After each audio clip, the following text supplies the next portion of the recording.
que l'acte de se souvenir rend le souvenir lui-même vulnérable au changement. Ce que nous disent les neurosciences, c'est que la façon dont fonctionne notre mémoire, c'est qu'on va reconstruire, à chaque fois qu'on se souvient d'un souvenir, on va le reconstruire, en le modifiant à chaque fois légèrement. Le cerveau ne va pas en fait récupérer une information, comme sur un disque dur, mais il va raconter une histoire cohérente à partir de fragments qu'il retrouve. Et donc il va combler les trous à partir de ce qui est le plus logique, de ce qui est le plus cohérent, et tout ça sans qu'on s'en rende compte. Mais c'est ça aussi qui est la grande force de la mémoire, qui nous permet de s'adapter, d'intégrer facilement de nouvelles informations et même de réécrire la mémoire. Comme vous le savez déjà, la réécriture de la mémoire équine avec nos amis les chevaux. Et c'est notamment cette peur de perdre tous ces souvenirs, toutes ces connaissances, tous ces moments passés qui me poussent à vous faire ces vidéos, mais aussi, vous l'avez déjà vu dans le titre, à publier l'histoire de Domino, que j'ai voulu la plus fidèle possible, la plus juste possible, parce que c'est une histoire passionnante. On n'a pas besoin d'inventer des choses pour que ce soit vraiment une histoire digne des plus belles fictions. C'est vraiment la réalité qui dépasse le rêve. Son histoire, c'est aussi ma mission auprès de vous. Donc voilà, j'ai voulu mettre tout ça par écrit et c'est ce que je vais vous présenter notamment dans cette vidéo. Domino, c'était une jument, ceux qui me suivent déjà depuis un moment le savent, qui n'attirait pas beaucoup de monde. Dans le club où elle était dans le sud de la France, avec les débutants elle n'avançait pas, et avec les gens un petit peu plus avancés, elle devenait rapidement incontrôlable, elle pouvait carrément mettre par terre, cabrer, devenir même dangereuse. Donc on peut vraiment pas dire que c'était une jument populaire, c'était une jument qui était plutôt lourde, qui avait beaucoup de caractère, et vous allez le voir, comment elle s'est transformée, comment on en est venu à communiquer juste par la pensée, passer d'une jument lourde, raide, à une jument légère, comme une plume en liberté. J'ai croisé sa route malheureusement alors qu'elle avait déjà un certain âge. Beaucoup me disaient, elle est trop vieille, tu ne la changeras pas, tu ne pourras rien lui apprendre. Et vous le découvrirez dans ce livre, c'est totalement faux. Quel que soit l'âge du cheval, on peut encore changer les choses, on peut encore apprendre des choses. Ce livre, c'est vraiment comme une danse des émotions, où vous allez percevoir un petit peu le monde à travers les sens de Domino. On ne sait plus très bien si c'est moi qui ressens, si c'est elle qui ressent, ou si c'est vous qui ressentez. Quand vous allez découvrir un petit peu plus loin dans la vidéo, je cherche vraiment à travers tout ça aussi à vous apprendre des choses et que vous ne ressortiez pas juste avec une belle histoire. On dit souvent qu'avec les chevaux difficiles, il faut de la fermeté et vous verrez comme avec de la douceur, on a pu ouvrir toutes les portes. Ouvrir son cœur, ouvrir sa confiance. C'était une jument qui ne s'intéressait pas aux humains, mais il suffisait simplement de savoir la comprendre et de savoir comment lui parler. Et ça c'est vrai avec tous les chevaux. C'est vraiment la jument qui m'a appris le bonheur, la liberté, et moi je lui ai fait redécouvrir le plaisir d'apprendre.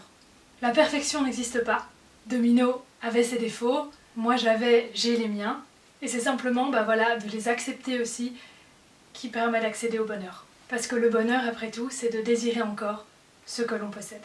Donc voilà, le fameux livre, il est là, il se présente comme ceci. Donc c'est plus une novella, une longue nouvelle que vraiment un roman, on a une centaine de pages. La police est un peu plus petite que sur le premier livre que vous avez pu voir avec Tekoa. Comme vous le voyez, on a quand même des petites illustrations par endroits sur certaines pages. Et puis surtout, ce que j'aime beaucoup aussi dans ce livre, c'est qu'il y a des titres de musique qui sont disséminés à différents chapitres, et donc c'est vraiment un livre qui doit s'écouter en musique. Je vous lis la 4e de couverture, qui nous dit « Une connexion qui va au-delà des mots, au-delà de la mort, l'histoire vraie d'une rencontre qui vous transporte dans le monde des chevaux et du ressenti. Deux vies qui passent à jamais de l'ombre à la lumière, une vie qui disparaît en laissant à l'autre une mission. Au-delà de l'émotion que véhicule cette histoire, elle est là pour vous aider dans votre relation avec votre cheval. » Le livre est disponible dès aujourd'hui en format e-book au prix de 3 € et au format livre broché au prix de 12,99 € sur Amazon. Alors il est disponible normalement sur toutes les plateformes Amazon à l'international. Et donc je sais que le prix peut un petit peu varier d'une plateforme à l'autre. J'ai pas compris exactement tous les tenants et aboutissants, donc c'est possible que vous ayez un prix un petit peu moindre, un petit peu plus élevé, alors c'est juste quelques centimes, voire grand maximum 1 € de décalage, c'est pas 5-6 € de décalage, mais il se peut que ce soit qu'il y ait des petites différences d'une plateforme à l'autre suivant le pays d'où vous le commandez. Donc pour les Français, évidemment disponible sur Amazon.fr. Pour les Belges, pareil, passez aussi par Amazon.fr. Pour Amazon.be, il n'est pas encore apparu, donc possible voilà, qu'il arrive dans les semaines à venir aussi, ça prend un petit peu de temps. Et pour le moment, il n'est pas encore sur la plateforme au moment où je tourne cette vidéo. Si vous achetez ce livre, ce qui me ferait très plaisir, c'est que vous me laissiez un petit commentaire sur Amazon, sur ce que vous en avez pensé, une petite note, un petit commentaire, ça fait toujours plaisir, ça aide aussi au référencement. Donc voilà, n'hésitez pas vraiment à laisser une petite trace sur Amazon de votre passage. Pour ceux qui n'ont pas Amazon, et comme pour mon précédent livre, il sera également accessible auprès du livre en papier, donc l'imprimeur en Belgique, vous pouvez le commander sur leur site internet, ou demander à votre libraire de le commander directement via le site Mon Livre en Papier. Et les libraires ont 30% de réduction s'ils commandent le livre. Pour ce second site, le livre en papier, pareil, à l'heure où je tourne cette vidéo, il est en cours de publication, donc il va être disponible pareil dans les prochains jours, prochaines semaines. Vous retrouverez les liens en description dès que ce sera disponible. Pour Amazon, vous avez déjà le lien en description parce qu'il est déjà disponible. Pour le livre en papier, dès que le livre est disponible, le lien sera dans la description et je pourrai refaire aussi une annonce sur les réseaux sociaux.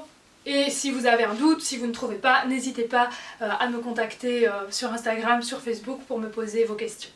Donc voilà, on termine vraiment cette année en beauté avec cette publication. C'était une année vraiment très riche en événements et donc je suis vraiment fière de vous présenter ce livre qui n'est pas très épais mais qui signifie énormément pour moi. C'est vraiment une concrétisation d'avoir mis tout ça par écrit, de pouvoir le partager avec vous. Donc voilà, c'est vraiment un petit bijou, c'est vraiment un condensé d'énormément de choses. Et donc j'espère vraiment qu'il vous fera plaisir, autant aux personnes qui sont dans les chevaux, qui veulent en apprendre plus sur le lien, mais aussi aux personnes qui ne sont même pas dans les chevaux, mais qui veulent simplement lire une belle histoire d'amour, une belle histoire d'amitié. Donc voilà, ce livre raconte l'histoire de Domino. Je sais que beaucoup de personnes sur la chaîne m'avaient demandé voilà, de sortir quelque chose sur son histoire, que ce soit voilà, une vidéo, un texte, quelque chose. Et je me suis dit, quoi de mieux qu'un livre pour complètement lui rendre hommage. Donc vous allez voir, l'angle d'attaque est un petit peu particulier. Il faut savoir que cette histoire, en fait, j'avais commencé à l'écrire il y a à peu près 6 ans en arrière. Et je ne l'avais pas terminée parce qu'à l'époque, je ne connaissais pas la fin de l'histoire. Et donc j'avais été incapable de continuer à écrire. Et donc là, voilà, j'ai ressorti ce manuscrit et j'ai continué et j'y ai mis le point final. Donc je ne vous en dis pas plus parce que j'ai vraiment envie que vous découvriez vous-même voilà, quel est l'angle d'attaque pour vous raconter un petit peu cette histoire qui est un petit peu particulier, c'est pas simplement toute l'histoire de A à Z avec toutes nos aventures dans l'ordre croissant, je ne vous en dis pas plus. Par contre, ce que je peux vous dire, c'est qu'à travers ces lignes, à la fois vous découvrez notre histoire, mais en même temps vous découvrez un petit peu voilà, ma méthode, j'y laisse quelques concepts très importants, quelques clés précieuses, et même quelques petites techniques un petit peu plus particulières, comme par exemple voilà, comment apprendre à un cheval à donner ses pieds. Donc à la fois c'est un roman qu'on peut lire tout à fait uniquement comme tel, et à la fois on apprend en même temps des choses. Vous savez que c'est toujours ce que j'aime faire, vous repartiez avec quelque chose en plus. Du coup, dans cette vidéo, je ne voulais pas seulement vous parler de mon livre, vous l'avez vu dans le titre.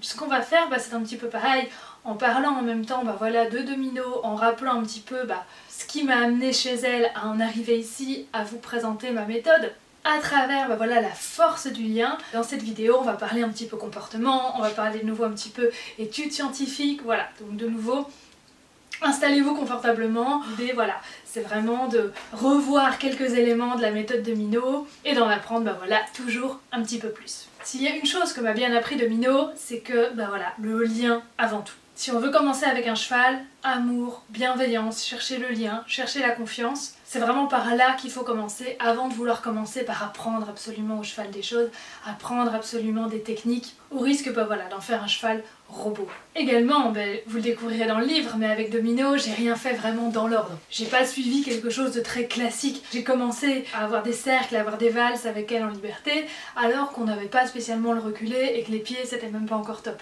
Donc voilà, et ça c'est vrai avec tout chevaux, même avec un poulain, vous l'avez vu dans les vidéos où on parlait du poulain Ottawa, l'humain cherche toujours à se dire eh ben, un poulain, il faut commencer avec le reculé, il faut commencer avec les pieds, et l'humain s'accroche à ça. Non, observez votre cheval, construisez le lien, construisez la confiance, et si à un moment donné les pieds ça s'y prête, eh ben on le fait, mais si le cheval n'est pas prêt, que le cheval se sent pas de laisser son pied, rien ne sert de forcer. On fait des apprentissages, mine de rien, au moment où le cheval est prêt. Et c'est grâce au lien, grâce à cette force du lien, que le cheval va pouvoir être prêt et à en venir à tout ça, comme si de rien n'était. Ce qui est bien, et ça je vais y revenir aussi un petit peu plus loin dans la vidéo, c'est toujours de commencer par développer les points forts de votre cheval, pour lui donner confiance aussi, parce que des fois le cheval il ne note pas ses points forts, il ne sait même pas qu'il en a, il a juste pas trop confiance en lui, prenant l'exemple d'Avantos, et donc ce qui est important c'est de commencer par développer ses points forts, de nouveau pour avoir des oui facilement, et puis pour justement faire naître cette confiance en lui du cheval, cette confiance en vous du coup par ce biais-là, et que le cheval ait du coup encore plus envie de faire des choses. Donc de nouveau, ne commencez pas par il faut absolument lui en prendre ça, commencez par observer là où votre cheval est fort. Et c'est pour ça, vous voyez, domino, caresse, Avantos, j'ai pas appris du tout la même chose, et sûrement pas dans le même ordre. Et il y a des choses qui ne sont même pas obligatoires d'être apprises. Longer, par exemple, caresse, domino, je n'ai jamais longé, je n'ai jamais appris à les longer. Elles font des cercles autour de moi en liberté, mais la longe, en tant que telle, jamais. Avantos, oui, ça c'est quelque chose que l'on fait. Mais donc voilà, il faut sortir un petit peu de ces carcans, de se dire il faut absolument savoir faire ça. Pareil, apprendre la tâche, ça peut quand même être intéressant, parce que suivant l'environnement dans lequel on va tomber, on peut avoir besoin d'attacher son cheval à un moment donné, c'est sûr. Mais de nouveau, c'est pas une urgence absolue. Quand vous avez votre poulain, ne vous dites pas il faut absolument que je lui apprenne à tenir à la tâche. C'est pas un apprentissage spécialement drôle, et je pense que c'est vraiment pas l'urgence. On peut faire énormément de choses en liberté, on peut faire énormément de choses tenues à la longe avant d'en venir absolument à cela. Donc vraiment, il faut apprendre à sortir un petit peu de ça et aussi faire un petit peu plus confiance à son intuition. Et ça, on va y revenir ensuite un petit peu plus loin dans la vidéo, parce que l'intuition, avec Domino, c'est un peu tout ce que j'avais quand j'ai commencé avec elle. Et je suis vraiment très contente d'avoir souvent suivi mon intuition et d'avoir fait confiance à ce que je ressentais, parce que sinon j'en serais carrément pas là aujourd'hui. Et les chevaux c'est beaucoup ça, c'est beaucoup de l'intuition, c'est beaucoup du ressenti. Et si vous êtes toujours en train de réfléchir et de vous dire oui mais on m'a dit ça, oui mais je dois faire ça, vous vous coupez de votre ressenti et vous vous coupez de ce dialogue avec votre cheval. Prenons un autre exemple, celui du reculé. Pareil, c'est pas quelque chose qu'on doit absolument avoir. Et je vous ai déjà dit en plus, c'est pas quelque chose qu'on doit absolument avoir tout de suite. Pareil, je vous ai dit, entre eux les chevaux, c'est pas une conversation qu'ils ont beaucoup. Donc si vous voulez apprendre le reculer mine de rien, faites-le de manière le plus naturelle possible. Les chevaux se demandent le reculer sur le côté de l'épaule, mais ils se le demandent quand un cheval doit passer devant l'autre parce qu'il est gêné. Donc ne me commencez pas à me demander à reculer où vous vous mettez à côté de votre cheval et où vous dites à votre cheval, voilà, recule avec moi. Reculez avec vous, parallèle à vous, ça c'est très compliqué et ça c'est pas naturel du tout. Donc ça c'est pas du tout la première manière dont il va falloir le demander. Demandez-le en vous mettant un petit peu de face légèrement sur le côté pour pouvoir accéder à l'épaule. Regardez ce point sur l'épaule et demandez-lui de se pousser un petit peu. Mais de nouveau, ce que vous ressentez à ce moment-là est très important. Si vous ressentez le « ah bah là je suis coincée, j'ai des objets derrière moi, j'ai une barre au sol derrière moi, j'ai la clôture de la piste derrière moi ou la clôture du pré », il va falloir que tu te pousses un peu pour que je puisse passer. Donc si déjà dans votre tête c'est ça, c'est il faut que tu te pousses parce que moi je suis coincée là avec la clôture derrière, déjà beaucoup plus naturellement le cheval va le faire. Alors que si vous vous mettez au milieu de la piste et que vous demandez à votre cheval de reculer comme ça juste pour le plaisir de reculer, ça va se passer beaucoup moins bien. Donc facilitez-vous les choses, voilà, reproduisez une situation naturelle, demandez-lui de se pousser un petit peu et vous allez voir que ça va se faire très naturellement. Et après voilà, vous avez un premier apprentissage du mot recul qu'après vous pouvez placer dans d'autres situations et finalement bien plus tard le placer à côté et avoir votre cheval qui recule avec vous. Mais voilà, pensez toujours comment le cheval voit les choses et comment, si vous voulez absolument lui introduire ça, comment ça peut faire du sens. Donc voilà, je vous l'avais dit dans cette vidéo, on va parler des grands concepts qui touchent au livre, mais voilà, j'en profite pour vous glisser un petit peu de nouveau des petites choses, des petites astuces. Le principe ici, c'est qu'on commence toujours par préparer. Et quand le cheval est prêt, quand le cheval a envie de ce mouvement, à ce moment-là, on place notre proposition, notre demande et au final, on n'a à peine besoin de demander. On a juste besoin d'encourager parce que ça devient évident pour tout le monde. Et donc ça, c'est souvent ce qu'on a un petit peu trop tort, on se focalise sur « je veux demander ça », on prépare pas très bien, le cheval répond pas, le cheval ignore, et du coup, on n'est pas un bon guide en faisant ça. Le bon guide, c'est celui qui propose des choses qui sont évidentes pour le cheval, et que le cheval n'a qu'une envie, c'est de dire oui. Le bon guide, c'est celui qui reçoit beaucoup de oui. Donc si vous voulez recevoir beaucoup de oui, faites en sorte que le cheval soit prêt et que vous demandiez les choses quand c'est évident et qu'il se dit bah bien sûr que je vais le faire.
Et donc oui, je vous dis voilà, on fait pas forcément dans l'ordre, on fait comme on le sent, etc. D'accord, intuition, tout ça, mais la clarté est quand même importante. Et d'autant plus quand on travaille à la voix, comme vous savez que je le fais beaucoup, ça se fait pas n'importe comment non plus. Donc quand on veut apprendre des mots, il faut savoir déjà que le cheval il va pas apprendre autant de mots qu'un chien. Et puis de nouveau, quand vous lui dites marche, viens, pousse, touche un objet, pour lui ça ne veut rien dire. Vous pourriez très bien lui dire casserole ou table, ce serait pareil.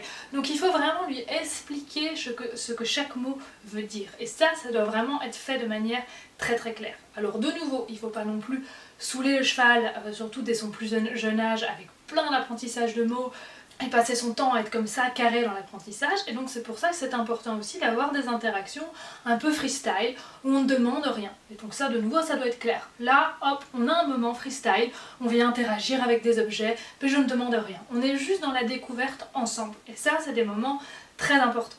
Par contre, quand on va passer un petit peu plus dans l'apprentissage, là, il faut être carré. Et donc c'est pour ça que c'est important d'avoir ces deux moments, un peu le freestyle, voilà, c'est plus reposant, on découvre ensemble, mais on ne demande rien, le cheval, voilà, il propose des choses, etc. et on interagit à partir de ça.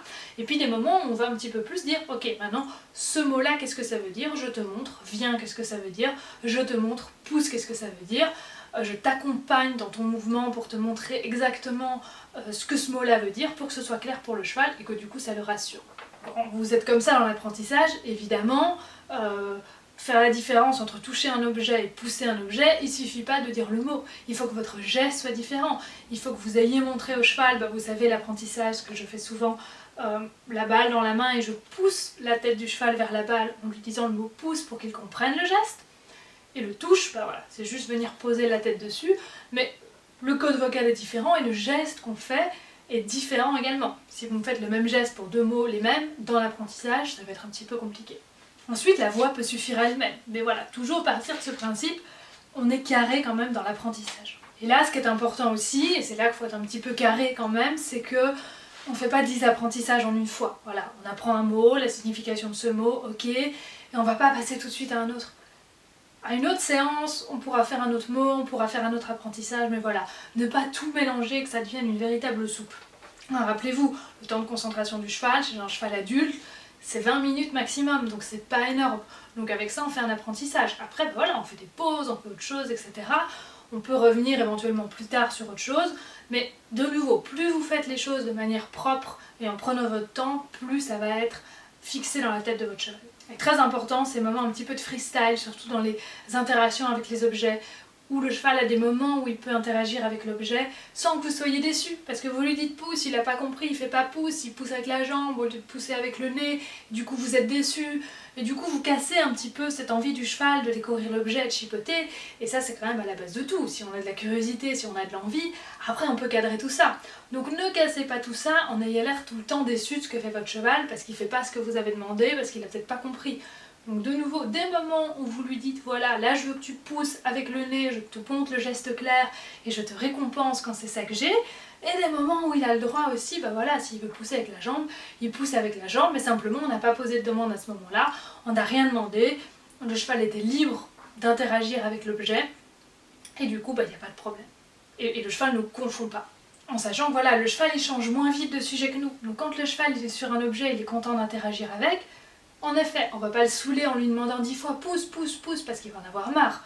Donc on le fait une fois, deux fois, et après s'il a encore envie d'être un petit peu sur ce sujet, voilà, il peut finir son sujet, il peut continuer à interagir un petit peu avec, mais on ne place plus de demande. Voilà. Et après on peut venir sur un autre sujet, sur un autre objet, mais laissez bien le temps à votre cheval de finir son sujet et de l'inviter après à en passer sur un autre. Et quand le cheval a vraiment vidé son sujet, alors quand vous allez lui proposer d'aller vers autre chose, c'est même lui qui va vous y emmener. De nouveau, ça touche un petit peu ce que je vous ai dit tout à l'heure. On prépare, on fait en sorte que le cheval soit prêt et envie d'aller à ce qu'on va ensuite. Donc voilà, on ferme bien le premier sujet avant d'aller proposer la suite, que voilà, le cheval y aille pratiquement de lui-même. Voilà, c'est toujours l'idée que le cheval ait envie d'aller découvrir par envie et pas parce qu'on lui demande. Et donc ça, c'est aussi, ça rejoint le fait de savoir écouter les idées de son cheval, écouter sur quel sujet il est, et pas juste être « moi mon sujet c'est ça ». Ok, votre sujet c'est ça, mais le sujet du cheval c'est quoi? Comment faire pour l'amener de son sujet à votre sujet? Et rappelez-vous aussi que voilà, dans la relation, c'est vous le guide, c'est vous l'adulte, surtout avec un poulain qui aime beaucoup interagir avec des objets aussi. C'est important aussi, entre deux moments freestyle, entre deux moments d'apprentissage, de se dire ok, on prend le temps, on fait une pause, on vient en décontraction. Surtout chez un jeune. Un jeune, il va avoir tendance à allez, je découvre, allez, je vais faire ça, il arrête pas. Et donc dès le plus jeune âge, c'est important de lui apprendre à savoir aussi venir se poser.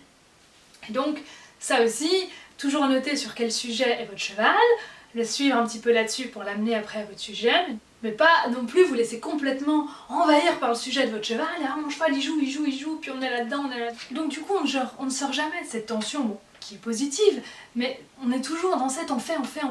C'est à vous aussi en tant que guide de dire on prend le temps, on vient se poser. Ça voilà, c'est quelque chose de très important. Quand je vous dis aussi d'essayer le moins possible d'être dans la demande, que ça vienne un petit peu du cheval de lui-même, idem quand vous encouragez. Quand votre cheval, par exemple, du mal à passer au-dessus d'une barre au sol, au-dessus d'une bâche, au-dessus de quelque chose qui est un petit peu nouveau pour lui, vous allez encourager quand il commence à avoir envie, quand il commence à faire un mouvement, oui, mais encourager ne veut pas dire viens. Le mot viens, surtout qu'une fois que le cheval l'a bien appris, c'est clairement une demande. Donc ça, je vois aussi des gens qui, quand le cheval a commencé à faire, c'est viens. Non, on encourage, si le cheval continue, c'est très bien.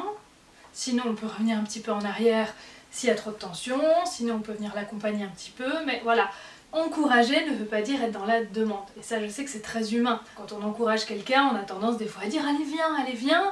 Voilà, pour le cheval, c'est clairement une demande, donc bien faire attention à ça. Quand vous dites viens, vous visualisez le cheval qui vient, et donc le cheval ressent ça, votre attente. Et donc il faut savoir aussi se poser simplement en soutenant, où on accueille simplement ce que le cheval propose, ce que le cheval fait, sans en attendre à chaque fois plus. Et d'ailleurs, petite parenthèse ici, depuis qu'on travaille beaucoup comme ça, notamment avec le poulain Ottawa que vous avez vu dans plusieurs vidéos déjà, voilà, il est beaucoup plus dynamique, beaucoup plus motivé, son regard est beaucoup plus ouvert. Donc voilà, ça marche vraiment bien et ça change profondément les chevaux de travailler comme ça. Et pareil, donc ça c'est au niveau du mental, au niveau du physique c'est pareil. Mental, physique, le cheval va nous dire où sont ses limites, et puis nous, voilà, petit à petit, à son rythme, on va les augmenter un petit peu. On va pouvoir repousser un petit peu plus loin ses limites, augmenter la zone de confort, toujours au rythme du cheval, toujours en revenant dans la zone de confort en cas de tension avant que le cheval, évidemment, passe dans le stress ou ne réagisse de lui-même. Et donc ça, autant mentalement que physiquement, vous allez le voir dans le livre, voilà, on parle de Domino qui a ce syndrome de Vobler, et donc ses limites physiquement, elles étaient clairement partout au début. Et donc, grâce à ce lien, on a pu les repousser un petit peu, toujours à son rythme. Elle me disait, aujourd'hui ça c'est ma limite. Ok, est-ce qu'on peut aller voir un petit peu plus loin? Est-ce qu'on peut regarder un petit peu au niveau de cette jambe qui a plus de mal? Est-ce qu'on peut trouver un autre équilibre, trouver un petit peu de proprioception, trouver un petit peu de confort?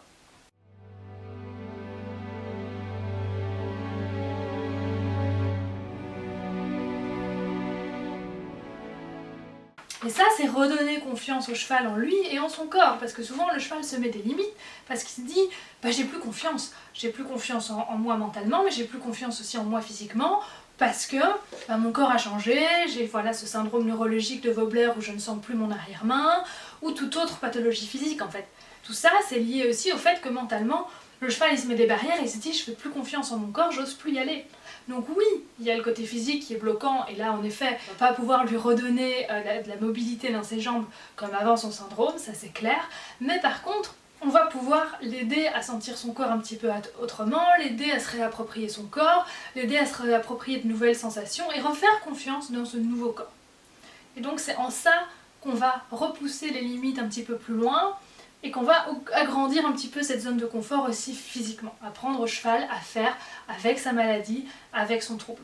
Et donc ça, évidemment, on ne peut pas forcer le cheval, c'est le cheval qui doit dire oui. Donc ça pareil, il faut l'amener, le préparer par le lien, par tout ça, que le cheval va avoir envie de vous dire oui. Et après, le cheval il se rend compte qu'il est capable de beaucoup plus qu'en fait ce qu'il ne croyait au départ. Et donc ça renforce encore plus le lien. Et du coup le cheval il va voir qu'on le guide vers plus de confiance en lui, vers un mieux-être, vers plus de confort. Et du coup quand on va dire au cheval oui tu peux faire ça, il va même plus se poser la question. Parce qu'il sait qu'on a toujours été à son rythme, il sait qu'avec nous il a toujours pu aller un petit peu plus loin que ce qu'il pensait qu'il pouvait faire. Et donc du coup si on lui dit tu peux faire ça, et le cheval va se dire si elle me dit que je peux faire ça, et en effet je peux faire ça. Et Domino, si je lui avais dit on saute dans le ravin, j'ai jamais tenté évidemment, mais je me demande si elle ne l'aurait pas fait, parce qu'elle était vraiment à ce point de se dire si elle me le propose c'est que je peux le faire. Et donc ça après c'est une grande responsabilité quand votre cheval vous dit ça, à vous de dire ok là ça fait trop pour lui, ok maintenant on s'arrête, parce que ça fait des chevaux qui ok si tu me dis que je peux, je peux. Et donc ça, en effet, c'est vraiment le summum du lien, et c'est ce qu'on avait avec Domino, mais il faut évidemment être très prudent avec ça. Et donc ça, c'est ce qu'on a eu avec Domino, que je pouvais même la monter les yeux bandés, Caresse, on a un début de ça, notamment avec la montagne, qu'elle m'a suivi partout en montagne. Clairement, il y a quelques années, elle ne l'aurait pas fait. Parce qu'elle aurait dit moi je m'en sens pas capable, et j'aurais beau lui dire on y va, elle aurait dit non, je m'en sens pas capable, je m'en sens pas capable. Là il y a des moments où elle a douté un petit peu, je voyais elle me disait je suis pas sûre, et je lui disais tu peux y aller. Alors elle disait oui, si tu me dis que je peux y aller, alors je vais franchir cet obstacle. Et donc on revient toujours à ça, quand on a un cheval qui a peur, il faut transformer cette peur en confiance, cette peur en curiosité. Et donc souvent dans les méthodes classiques, on voit quand les chevaux ont peur, en horsemanship, ça j'ai vu souvent, le cheval sursaute, le cheval a peur de quelque chose, c'est non. On va le corriger avec un coup de sonnette, avec le stick, on va dire non, tu peux pas avoir peur. Tu peux pas faire ce sursaut, parce que ce qui les gêne, c'est ce comportement de sursaut qui peut être un petit peu dangereux par l'humain. Mais de nouveau, ça ne sert à rien de s'attaquer au comportement qui est la conséquence. Si on veut changer un comportement, il faut changer l'émotion qui est derrière et transformer cette peur en confiance, en curiosité. Et ça, si au contraire vous sanctionnez votre cheval quand il a peur, tout ce qu'il retient, c'est qu'il avait peur et que vous lui avez remis une pression supplémentaire, et donc que sa peur et que sa tension sont encore montées d'un cran. Et donc ça donne des chevaux qui après ne savent même plus tellement pourquoi ils ont peur, qui vont repasser à un endroit où ils ont fait un sursaut, que vous les avez sanctionnés, ils vont repasser à cet endroit-là, ils vont être complètement apeurés. Parce qu'ils vont se souvenir qu'ils ont eu très peur à cet endroit-là, mais ils savent même plus de quoi, parce qu'il y a eu votre tension que vous avez mis, la tension de l'élément extérieur qui leur a fait peur, et dans leur cerveau ça a fait une soupe, et au final tout ce qu'ils retiennent c'est cet endroit peur. Et donc du coup ça se fait que même si vous repassez là et qu'il n'y a plus rien qui fait vraiment peur, que l'élément qui lui avait fait peur à ce moment-là n'est plus là, le cheval va quand même se tendre parce qu'il se souvient de cette émotion très forte qui était la peur. Alors que si on travaille au rythme du cheval, en lui disant ok tu as peur de ça, je vais sécuriser, je vais regarder pour toi, je vais souffler, je vais te proposer ensuite le changement de focus, si trop grande tension, on revient, on retourne en arrière, on rattrape le calme, et puis après on réavance de nouveau un petit peu, on retourne un petit peu vers ce qui fait peur, dès que tension, on recule de nouveau, et puis on réavance, et tout ça jusqu'à obtenir le calme, etc.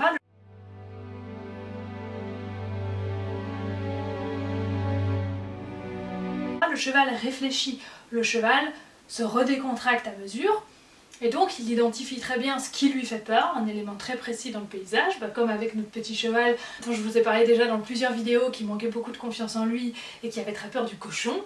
Et du coup le cheval il sait très bien que ok, c'est cet élément-là qui me fait peur, et on travaille ensemble pour aller au-delà. Donc le cheval a le temps de réfléchir, et après une fois que la peur est passée par rapport à cet élément-là, et du coup le cheval n'a plus peur à cet endroit-là, parce qu'il a identifié, c'est ça qui faisait peur, on a travaillé là-dessus, on a agrandi ma zone de confort par rapport à ça, maintenant je passe en confiance, donc du coup je n'ai plus peur de cet endroit-là. Et là pareil, avec ce petit cheval, voilà, pour avancer par rapport à cette problématique du cochon, vous aviez vu un extrait dans une des vidéos précédentes, on procède exactement comme ça. Et donc je vais demander au cheval d'avancer que quand il est prêt, que quand il est détendu, que quand il est avec moi, que j'ai un minimum de regard, de concentration avec moi, et qu'il est donc capable de me dire oui. Si je passe mon temps à lui dire avance, avance, avance, alors qu'il n'est pas là, je vais avoir que des non. Donc de nouveau, je fais en sorte qu'il soit capable de me dire oui, et que ce soit presque lui qui me propose ce pas. À la fin, j'avançais un petit peu en avant sur la route vers le cochon, le cheval me suivait de lui-même, parce qu'il se disait bon allez, elle avance, j'avance, si elle me dit qu'on peut le faire, je peux le faire. Et donc c'est vraiment ça qu'il faut avoir, c'est vraiment toujours cette idée de cheval qui dit oui, qui propose de lui-même, et donc après on n'a plus qu'à encourager ce pas en avant. Si vous êtes tout le temps à dire allez avance, allez fais un pas de plus, c'est qu'en fait le cheval n'est pas vraiment prêt, et donc c'est qu'il faut de nouveau redécontracter, revenir un petit peu en arrière, rescanner l'environnement, redemander un petit peu le regard, venir souffler, et après voilà, le cheval va vous proposer de pouvoir aller un petit peu plus loin. Donc c'est vraiment ça être un bon guide, c'est faire naître dans la tête du cheval votre idée, votre envie d'aller en avant. Et c'est très important aussi, je vous l'ai déjà dit plusieurs fois, pour être ce bon guide, c'est vous qui devez prendre la décision, c'est de vous qui devez initier le mouvement. Si quelque chose bloque, un exercice bloque, ou comme là sur la route, le cheval il est bloqué, il ne veut pas avancer, soit voilà, dans le cadre d'un exercice, on peut proposer autre chose, passer à autre chose et revenir ensuite à ce qui bloquait. Sur la route, on va reculer, on va se remettre un petit peu dans le confort, mais c'est vous qui prenez la décision. C'est vous qui dites allez, on retourne un petit peu en arrière. C'est pas le cheval qui fait demi-tour et vous qui suivez. C'est vous qui devez prendre la décision justement avant que la panique ne submerge le cheval. Dès qu'il y a petite tension, ok, on retourne en arrière. Le cheval, il veut pas se mettre au trot, ça va pas. Ok, on va proposer autre chose. C'est pas le cheval qui se met au pas et vous dites bon ok, alors si tu veux, alors on va marcher. Non, c'est vous qui proposez, viens. Alors du coup, on va marcher là ensemble. On va faire ça ensemble. À nous vraiment de lire le cheval, de lire quand il se tend et de lui montrer qu'on le lit et donc qu'on a une réaction avant lui et qu'on fait quelque chose avant lui. Et du coup le cheval a encore plus envie de se reposer sur nous parce qu'il voit qu'on le lit, il voit qu'on arrête notre geste, que ce soit dans l'exemple aussi du contact physique, qu'on arrête le contact avant que lui-même se retire, avant que lui-même vienne dire stop, on arrête le contact. C'est vous qui arrêtez, donc le cheval se dit oh, j'ai même pas besoin de me retirer, elle le fait avant, elle me lit très bien, et donc je peux me reposer sur elle. Malheureusement, souvent l'humain préfère faire semblant de rien en disant oh, il y a eu un petit signe, mais je suis pas bien sûre. Et ça, c'est un petit peu, on est comme ça. Et c'est dur de lutter contre. On a tendance à se dire tant qu'il le dit pas plus fort, je suis pas bien sûre, je continue. Donc vraiment, forcez-vous, quitte à arrêter même un petit peu trop tôt, c'est pas grave, mais forcez-vous à vous dire est-ce que là il est toujours ok? Est-ce que là j'ai pas eu une petite tension? Vraiment, l'envie du cheval d'être avec nous, c'est vraiment à la base de tout. Et de votre côté aussi, la joie du petit enfant, dans les félicitations, dans le partage avec votre cheval, ça compte beaucoup. La force de la pensée, la force de l'énergie que vous envoyez, c'est énorme. Et dans le livre, je pense que vous allez le sentir, je l'ai déjà dit beaucoup aussi dans les vidéos, Domino n'a jamais été un cheval dressé. En quelque sorte, c'est elle qui m'a dressé. Domino, c'est un cheval qui voulait rester un cheval. Et tous les chevaux, en fait, devraient vouloir rester un cheval. C'est-à-dire un cheval qui veut rester libre, qui veut pas être dans l'obéissance, qui veut bien faire des choses avec vous s'il en a envie, si ça lui parle, mais qui va pas faire pour vous obéir et parce qu'il n'a pas le choix. Ce genre de chevaux, ils vous apprennent à écouter d'abord, à donner avant de recevoir. Et ce genre de chevaux, ce sont vraiment des chevaux qui dressent les humains. Et oui, voilà, si j'en suis là aujourd'hui, c'est grâce à Domino, c'est grâce à tout ce qu'elle m'a appris, c'est littéralement elle qui m'a dressée. Alors après, j'ai complété un petit peu tous ces savoirs, mais la base, c'est vraiment le dressage de Domino. Et donc dès le début avec elle, j'étais un petit peu dans cette suggestion, cette proposition, parce que je sentais bien qu'elle faisait que si ça lui parlait. Alors plus le temps a passé, plus elle a dit oui à tout, et plus voilà, comme je vous disais, si Aurélie a dit qu'on peut le faire, on le fait. Mais au début, elle était très dubitative. Et donc, j'ai pas eu le choix avec elle que de créer ce lien avant de faire les apprentissages. J'aurais commencé par les apprentissages, elle m'aurait envoyé péter. C'était clairement pas possible. C'est parce que j'ai commencé par ce lien, par ouvrir cette communication, qu'on a pu en venir à la suite. Et vraiment aussi cette notion de compromis avec elle qui était très importante. Quand elle me disait non, je veux pas aller dans cette allure-là, je disais ok, alors l'allure, je te laisse choisir, mais alors je vais choisir la direction. Domino, tu choisis l'allure, et Aurélia, elle va te dire la direction. Et là elle me disait ok. Mais voilà, toujours dans cette idée que j'essayais quand même d'avoir des oui, pour pas être toujours dans le on se dit non, mais voilà, toujours dans le compromis. Et puis voilà, après on ne se posait clairement plus la question. Mais voilà, au début on était beaucoup là-dedans. On parle aussi beaucoup de respect. Et respecter, c'est quoi? La définition du dictionnaire dans son plus simple appareil, c'est quoi? C'est reconnaître la valeur de l'autre. Et donc quand on revient à cette définition, on comprend que le respect, on ne peut pas l'exiger. On ne peut pas exiger que l'autre reconnaisse notre valeur. Et c'est de là que je le dis plusieurs fois dans le livre, plusieurs fois dans mes vidéos, le respect, il faut en être digne. Et ça, Domino me l'a clairement montré, avec moi et avec tous ceux qui l'entouraient. On était digne ou on n'était pas digne de respect. Et ça, c'est quelque chose qui se gagne. C'est avec le temps, le cheval nous reconnaît une valeur parce qu'on a posé telle action, parce qu'on a écouté ses limites, parce qu'on a entendu ses tensions, parce qu'on a pris les bonnes décisions surtout. C'est pas juste, comme je vous le disais, on écoute la tension, puis « Ah, tu t'es tendu, alors j'arrête !» C'est parce que surtout on a proposé à ce moment-là. On a dit « Ok, je te propose de retourner en arrière, je te propose de faire autre chose, je te propose de décontracter. » Et qu'on a pris ces bonnes décisions au bon moment qui font que le cheval s'est dit « Ah, mais celui-là, il a de la valeur, mais sur lui, je peux me reposer. » Et comme je vous le disais, aussi de donner confiance au cheval dans ses capacités. Voilà, je l'ai dit tout à l'heure avec Domino, reprendre confiance en son corps. Avec Abantos, lui c'est plutôt mental. Mais ça aussi, ça va vous donner beaucoup de valeur. Et puis aussi d'être dans un langage beaucoup plus invitant. Quand vous voulez proposer au cheval de faire quelque chose avec vous, de venir vers vous, de partir sur le cercle, essayez d'être vraiment plus dans cette invitation. Comme voilà, ce travail qu'on a fait sur le cercle avec justement ce petit cheval qui était très renfermé, qui avait très peu confiance en lui. Je ne sais pas si au moment de cette vidéo, la vidéo sera déjà sortie, mais voilà, ce sera soit la vidéo précédente à celle-ci, soit la suivante. Mais dans cette vidéo, on comprend bien que voilà, on attend d'avoir un signe du cheval, on attend d'avoir une oreille, que le cheval soit un minimum intéressé pour après lui proposer, lui dire « Alors viens avec moi, faisons cela ensemble, on invite ». Et donc c'est comme quand vous invitez quelqu'un chez vous, vous lui ouvrez la porte et vous l'invitez à rentrer. Vous ne le poussez pas aux fesses avec une cravache. Et voilà, avec votre cheval c'est pareil. Et il y a un petit peu cette image en tête. Si vous avez envie qu'il vienne chez vous, si vous avez envie qu'il fasse quelque chose avec vous, invitez-le à le faire. Et posez-vous les questions de qu'est-ce qui peut l'attirer, qu'est-ce qui peut lui donner envie de faire avec moi? Quelles sont les émotions que je dois ressentir à ce moment-là? Est-ce que je dois sécuriser un petit peu plus l'espace? Est-ce que je dois amener un petit peu plus de décontraction? Qu'est-ce qui peut faire qu'il va se sentir bien avec moi? Mais invitez-le! Et ne soyez pas là en train de courir derrière avec une cravache pour qu'il fasse ce que vous lui avez demandé. Et de nouveau, peu importe la complexité de ce que vous faites avec votre cheval, le lien n'a pas plus de valeur si vous faites des tours absolument sensationnels et des spectacles avec votre cheval que si vous allez simplement vous balader ensemble dans la connexion et dans le plaisir d'être ensemble. Le lien, c'est pas faire des choses compliquées. Le lien, c'est simplement être bien ensemble, savoir se reposer l'un sur l'autre. Et vous n'aimez pas plus ou moins quelqu'un selon que vous faites des choses extraordinaires ou pas avec lui. Les expériences vont renforcer le lien, mais quelle qu'elle soit, ça ne change pas la confiance que vous avez l'un à l'autre. Parce qu'avant tout, le cheval, il doit penser et avoir envie d'être avec vous avant de penser à l'exercice. Et souvent, quand on cherche à faire trop compliqué, on a un cheval qui est plus en train de se mettre la pression pour se dire « Ouh là là, l'exercice, je dois faire ça, je dois faire ça, je dois faire ça », il passe dans le faire au lieu d'être simplement dans l'être.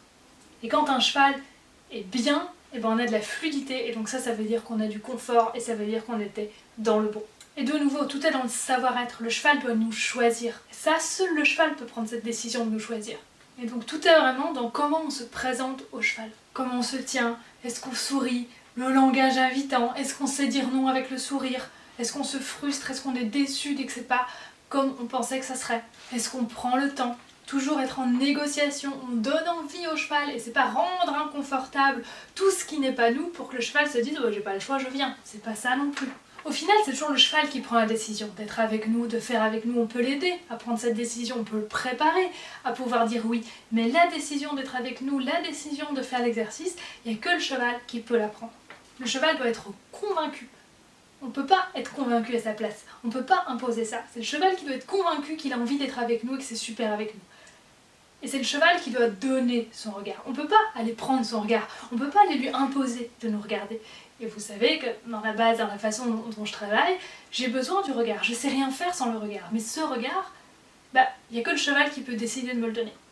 Et donc voilà, tout part vraiment de ce savoir-être, d'être attirant, d'être invitant. Et c'est là du coup qu'on a un cheval motivé. Parce qu'il a envie d'être avec nous, parce qu'il a du coup envie de faire avec nous. Parce qu'on est juste la motivation pour fuir le stick ou être attiré par la friandise, ça ne va pas suffire. Attirer le cheval avec la friandise, ça peut être une porte d'entrée. Actuellement, avec un cheval qui a vraiment très très peur de l'humain, ça peut être une porte d'entrée. Ça peut permettre d'ouvrir un petit peu le regard, d'ouvrir un petit peu les plis vers nous, mais ça va très vite ne pas suffire. La motivation doit vraiment être intrinsèque au cheval. Donc ça, c'est comme l'exemple avec Aventos, qui ne voulait jamais s'éloigner de moi, je ne l'ai jamais poussé, je ne l'ai jamais forcé à s'éloigner de moi, ça n'aurait servi à rien. Mais simplement, une fois j'avais fait une séance où j'avais disposé des obstacles un peu partout dans la piste, quand il faisait le choix de lui-même de passer derrière ces obstacles, je le félicitais. C'était vraiment sa décision. Et ça, quand on ouvre la communication avec des chevaux à qui on a toujours obligé, on a toujours été chercher les oui, ils n'ont jamais eu le choix de dire autre chose que oui, quand à un moment donné on leur dit vous avez le choix, soit vous dites oui et c'est un vrai oui, et voilà, moi c'est ce que je veux, c'est d'avoir un vrai oui et pas un oui par obligation, soit vous dites non. Souvent les chevaux vont choisir de dire non, parce qu'on les a tellement forcés, on les a tellement bridés, qu'enfin quand ils ont un petit peu de liberté, ils se disent voilà, je veux pas avoir affaire avec l'humain, et dans le doute je dis non, parce que j'ai eu plutôt que des mauvaises expériences, et qu'à chaque fois qu'on a fait quelque chose, j'avais envie de dire non, mais j'ai pas eu le choix, donc là maintenant que j'ai le choix, je dis non. Et donc là, beaucoup de chevaux, malheureusement, c'est comme ça, qui ont été beaucoup dans le conditionnement. Et donc, il faut rouvrir ces oui, redonner envie au cheval de dire oui. Et ça, ce sont des chevaux que c'est même pas spécialement qu'ils n'aiment pas ce que vous leur proposez, c'est simplement qu'ils ne réfléchissent même pas. Ils ne se disent même pas est-ce que je vais aimer, est-ce que je vais faire ça, c'est juste non. Et donc là, il faut vraiment pas chercher à faire compliqué, c'est vraiment chercher à avoir des petits oui pour que ce soit tout de suite valorisant. Sur des choses toutes simples, pour rouvrir justement l'envie du cheval d'aller vers l'humain. Alors soit sur quelque chose que le cheval aime beaucoup, soit quand c'est des chevaux très conditionnés, il n'y a pas grand chose qu'ils aiment beaucoup, donc sur du nouveau. Ce qui est magique par exemple, c'est les jeux d'éveil, la balle à pousser, l'objet à venir tirer, c'est des choses qui s'apprennent très très vite, et comme le cheval, il n'a jamais vu ça, il n'a jamais appris ça, il n'a aucun a priori, et donc ça permet de rouvrir beaucoup les oui, et ça on l'avait vu notamment avec le cheval Tekoa, dans le cadre de mon mémoire. Le pas espagnol aussi, ça peut bien marcher, avec Aventos ça marche beaucoup, et j'ai cru comprendre quand j'ai été au stage aussi avec Frédéric Pignon, il commençait souvent par le pas espagnol, c'est quelque chose qui est très ludique pour les chevaux et qui permet assez facilement d'avoir des oui, parce que c'est assez facile, le cheval s'amuse beaucoup avec ça, et donc ça permet d'ouvrir ces petits oui, de détendre un petit peu l'atmosphère, et d'ouvrir cette porte vers l'humain. Et encore un bel exemple ici, quand je vous parle de l'ouverture des oui. J'ai travaillé il n'y a pas très longtemps avec un étalon qui était vraiment assez compliqué parce que beaucoup de tension. Il y avait beaucoup de morsures, de comportements qu'on ne voulait pas forcément quand il était en proximité. Et donc c'était très compliqué d'avoir des oui de son côté parce que nous-mêmes, nous étions toujours dans le non. Donc d'où l'importance, comme je vous disais aussi, de caser des petits noms subrepticement pour ne pas passer sa séance à dire non, comme vous l'aviez vu avec la petite jument noire où j'avais ma longe dans le dos, que j'agitais par moments, mine de rien, pour dire stop, et où donc c'était pas vraiment un non de front, mais ce qu'il faut à côté de ça, c'est évidemment pouvoir dire des oui au cheval pour pouvoir aussi susciter son ouverture vers nous.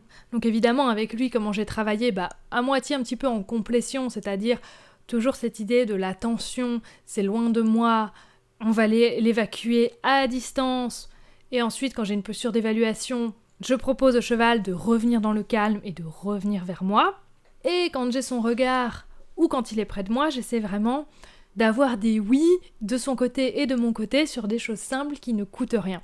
Lui clairement, dans l'immobilité, il va tout de suite monter en tension, c'est encore trop compliqué. Donc on repart sur la base pour les chevaux, c'est quoi ?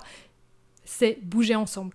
Deux chevaux qui se rencontrent pour la première fois, qu'est-ce qu'ils font ? C'est bouger ensemble. Et donc, je lui propose, mes pieds dans une direction, ma main vers lui pour lui proposer un suivi de main, de venir me suivre dans une direction. Tant qu'il est calme, qu'il est avec moi, dans la sérénité, moi de mon côté aussi, je travaille beaucoup sur la respiration, etc. On fait ça ensemble, dès qu'il y a de la tension, je lui redemande de repartir plus loin de moi.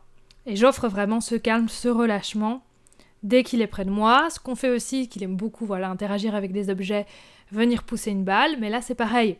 J'essaie de cadrer un minimum, parce que là aussi, qui veut dire tension, dit qu'il supporte du coup difficilement tout ce qui est cadre, tout ce qui est demande, qui lui rajoute de la pression. Donc mine de rien, je mets un début de cadre, c'est-à-dire que la balle, c'est venir la pousser, c'est pas venir la mordre, c'est pas venir la tirer, c'est vraiment venir la pousser. Et donc là, on a des oui sur quelque chose de simple, sur quelque chose qui l'amuse, tout en mettant un début de cadre, mine de rien. Et pareil, si on a un comportement compulsif, un comportement de substitution, un cheval qui vient vraiment surjouer sur la balle, hein. Ça de nouveau c'est qu'il y a trop de tension, c'est pas normal, donc là de nouveau on va demander d'aller à distance et on va devoir reprocéder de nouveau au relâchement des tensions. Et donc vous voyez, hein, pour avoir des petits oui, il y a autant de manières différentes que de cheval différents.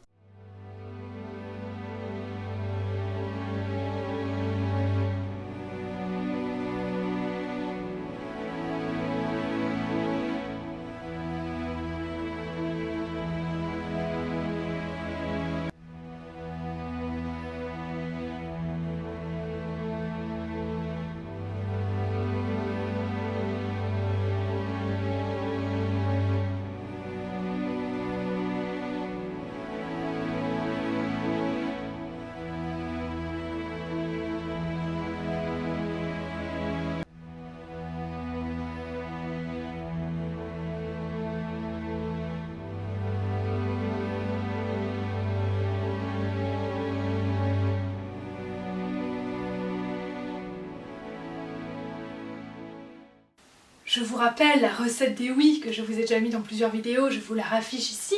Donc évidemment, ce langage invitant, accueillir les erreurs avec le sourire, écouter les propositions, les envies, savoir aussi quand le cheval dit là c'est trop pour moi, être dans l'être plutôt que dans le faire, pas la pression non plus de ce qu'on veut absolument, parce que ça aussi c'est une pression d'avoir une idée absolument en tête, puis laisser le cheval aussi faire des suggestions de mener un petit peu la danse, pour que petit à petit, le cheval nous intègre à ses décisions. Et voilà, primordial d'attendre, d'avoir ce pas vers nous, ce regard qui s'ouvre, ce cheval qui ouvre la porte. Tant qu'on n'a pas ça, ça sert à rien d'aller demander des choses au cheval.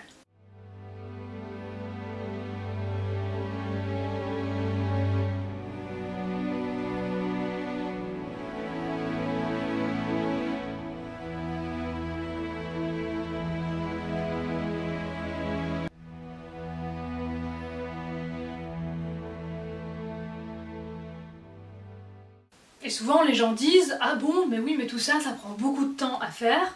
Alors oui, d'ouvrir les oui, ça peut prendre un petit peu de temps, suivant le cheval, hein, de nouveau ça dépend.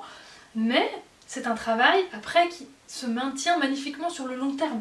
C'est vraiment mettre une base très solide sur laquelle vous pouvez construire tout. Et donc du coup, au final, c'est un gain de temps.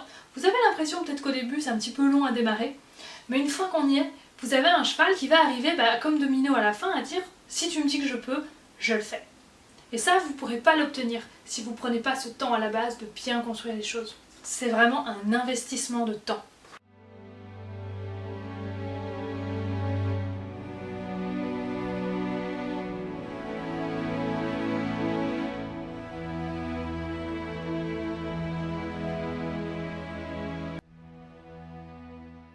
Et le début, vous voyez, c'est des petites choses. C'est inviter ce regard, c'est simplement chercher à être plus invitant de notre côté. C'est pas grand chose, mais en fait c'est beaucoup. Et souvent, quand on fait moins, c'est là que le cheval donne. Quand vous êtes comme ça dans la demande, à vouloir des choses, vous avez rien. Et souvent, quand vous vous arrêtez, j'ai beaucoup d'élèves qui me disent ça.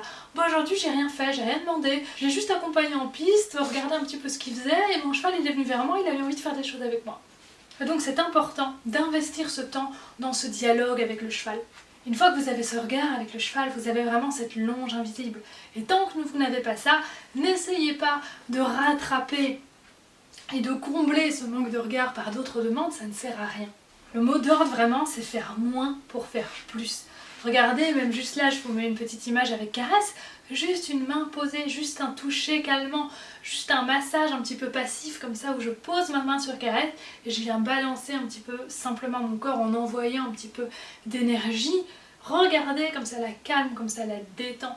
Et c'est par ce même toucher aussi que vous pouvez avoir un changement de focus.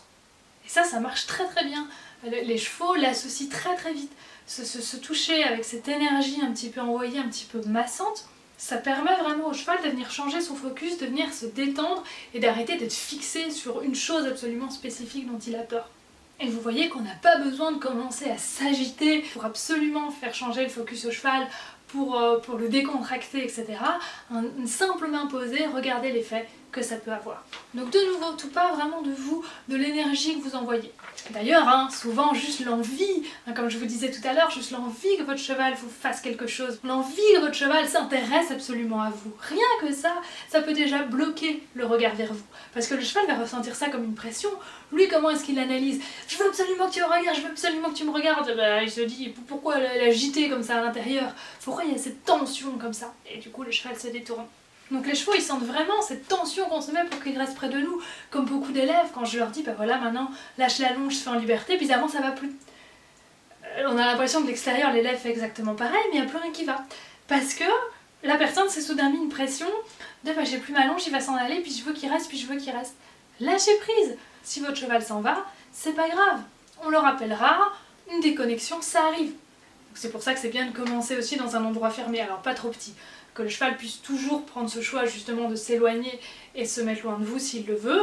Le rond de longe, pour moi, c'est pour ça, vous me verrez rarement travailler dans un rond de longe et si vraiment j'ai pas le choix, parce qu'il n'y a nulle part d'autre où aller. Mais sinon, moi j'aime beaucoup justement les grands espaces fermés, pour quand même pas perdre son cheval complètement, mais où le cheval peut vraiment choisir de s'en aller. Et du coup, voilà, cette pression, ça donne plus envie au cheval de fuir, et donc ça ne l'attire pas vers vous, et c'est à peu près de la même manière que quand vous lui courez derrière pour lui rendre la fuite inconfortable, et lui faire comprendre qu'il n'y a que quand il est près de vous que là vous ne lui courez pas derrière. La pression est juste mentale, mais au final ça revient un peu au même. Mais dans le cas inverse non plus, il y a toujours beaucoup de nuances dans tout ça. Quand on dit au cheval viens, alors on ne se met pas la pression. Il ne faut pas non plus être suppliant et dire viens, parce que ça non plus c'est pas attirant, de supplier son cheval pour qu'il vienne, c'est pas attirant du tout. Et c'est pas non plus est-ce que tu veux venir? Alors oui, le langage est invitant, etc. Mais si c'est trop une question, le cheval il va sentir que vous n'êtes pas très sûr. Ce qu'il faut plutôt penser, c'est viens, on va passer un super moment ensemble. Est-ce que vous sentez la différence? Est-ce que tu veux venir? Ou viens, on va passer un super moment ensemble? Dans les deux choix, le cheval il a le choix. En sachant qu'évidemment, voilà, vous ne vous mettez pas une pression derrière en vous disant il faut absolument qu'il vienne. Voilà. C'est vraiment, dans les deux cas, dans le lâcher prise. Mais dans le premier cas, comme dans le second, le cheval il a tout à fait le choix. Il peut dire oui comme il peut dire non. Mais dans le second cas, ça donne un petit peu plus envie. Voilà, mon humaine, elle a l'air motivée, elle a le sourire, on va passer un super moment. Alors que dans le premier cas, c'est est-ce que tu veux venir? Je suis pas sûre que ça va être chouette, elle a pas l'air hyper sûre d'elle. Être un bon guide, c'est aussi être sûr de ce qu'on veut, être sûr de ce qu'on va faire, être sûr de ce qu'on veut, être sûr de ce qu'on ressent. Le viens, on va passer un super moment ensemble, c'est beaucoup plus impactant que quand on pose une question. On peut pas forcer le cheval à se dire ah oui c'est super bien avec mon humain, mais on peut essayer d'être un maximum convaincant, d'être un maximum attirant. Au final, c'est le cheval qui prend la décision, mais tout dépend évidemment de comment on se présente.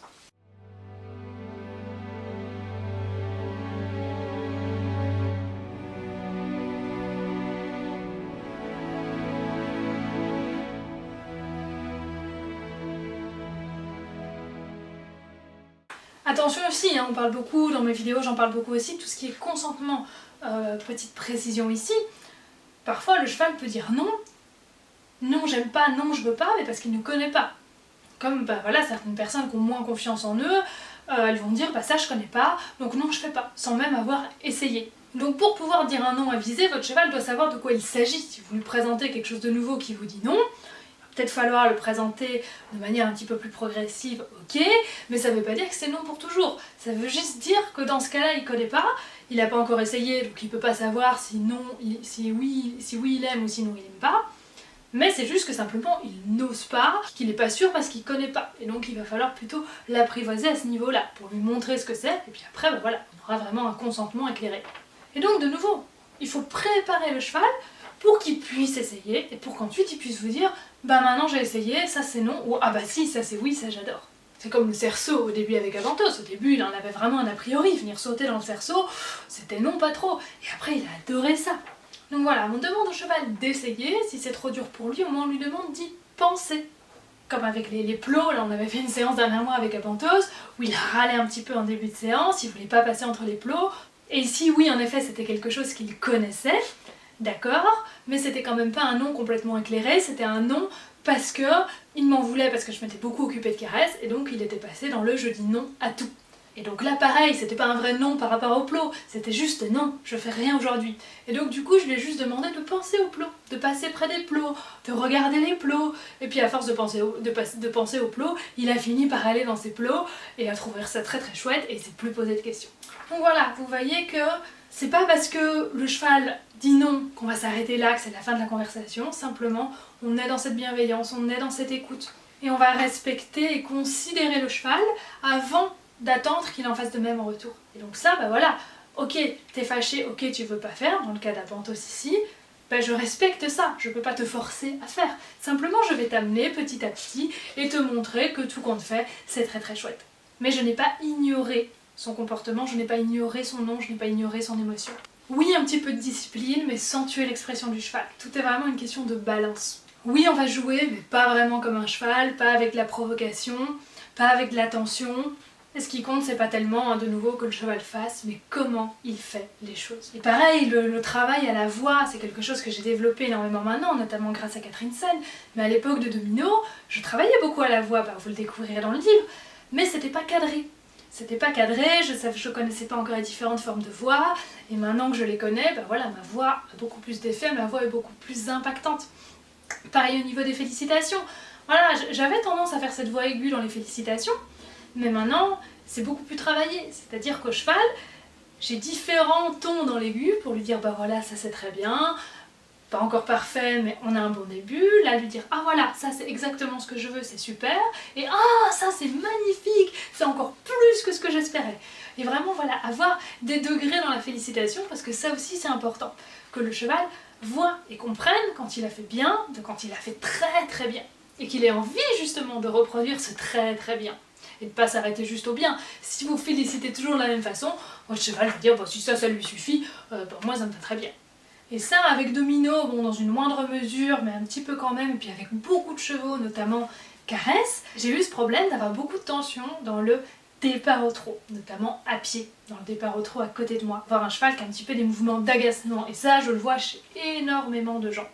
Et ça, il faut vraiment apprendre au cheval à être dans la réponse plutôt que dans la réaction à cette demande. Et souvent, on a un cheval qui se met de la pression au moment du trot parce qu'il est dans la réaction à cette demande et parce que de nouveau ça lui plaît pas. Il dit oui à contre-cœur, ça rejoint ce que je vous disais tout à l'heure, on fait des vrais oui parce que le cheval a envie d'être dans ce mouvement avec nous et pas parce qu'il se dit ah elle me demande ça, ça m'énerve, j'ai pas le choix. Et la joie dans le mouvement peut vraiment venir quand le cheval est libéré de ses tensions. Et ça je l'ai vu avec beaucoup de mes élèves, une fois que le cheval est vraiment décontracté, vraiment détendu, le départ se passe beaucoup mieux et on peut laisser vraiment la joie s'exprimer. Et moi, vous savez aussi que je n'utilise pas vraiment tout ce qui est session-pression. De nouveau, je le dis, je suis pas complètement contre la pression, mais j'essaye un minimum de le faire, surtout pour des petites demandes simples comme ça. Partir au trot, donner son pli, baisser la tête, je vous avais déjà montré des vidéos là-dessus d'ailleurs, on peut très bien faire la demande en créant une pression sur la longe, mais qu'est-ce qu'on va avoir ? Un cheval qui va d'abord se mettre un petit peu dans le réflexe d'opposition, venir s'opposer à la pression, et qui va finir par céder. Mais le cheval, sa réflexion à ce moment-là, elle se porte sur quoi? Elle se passe sur la pression que vous mettez à laquelle il finit par céder.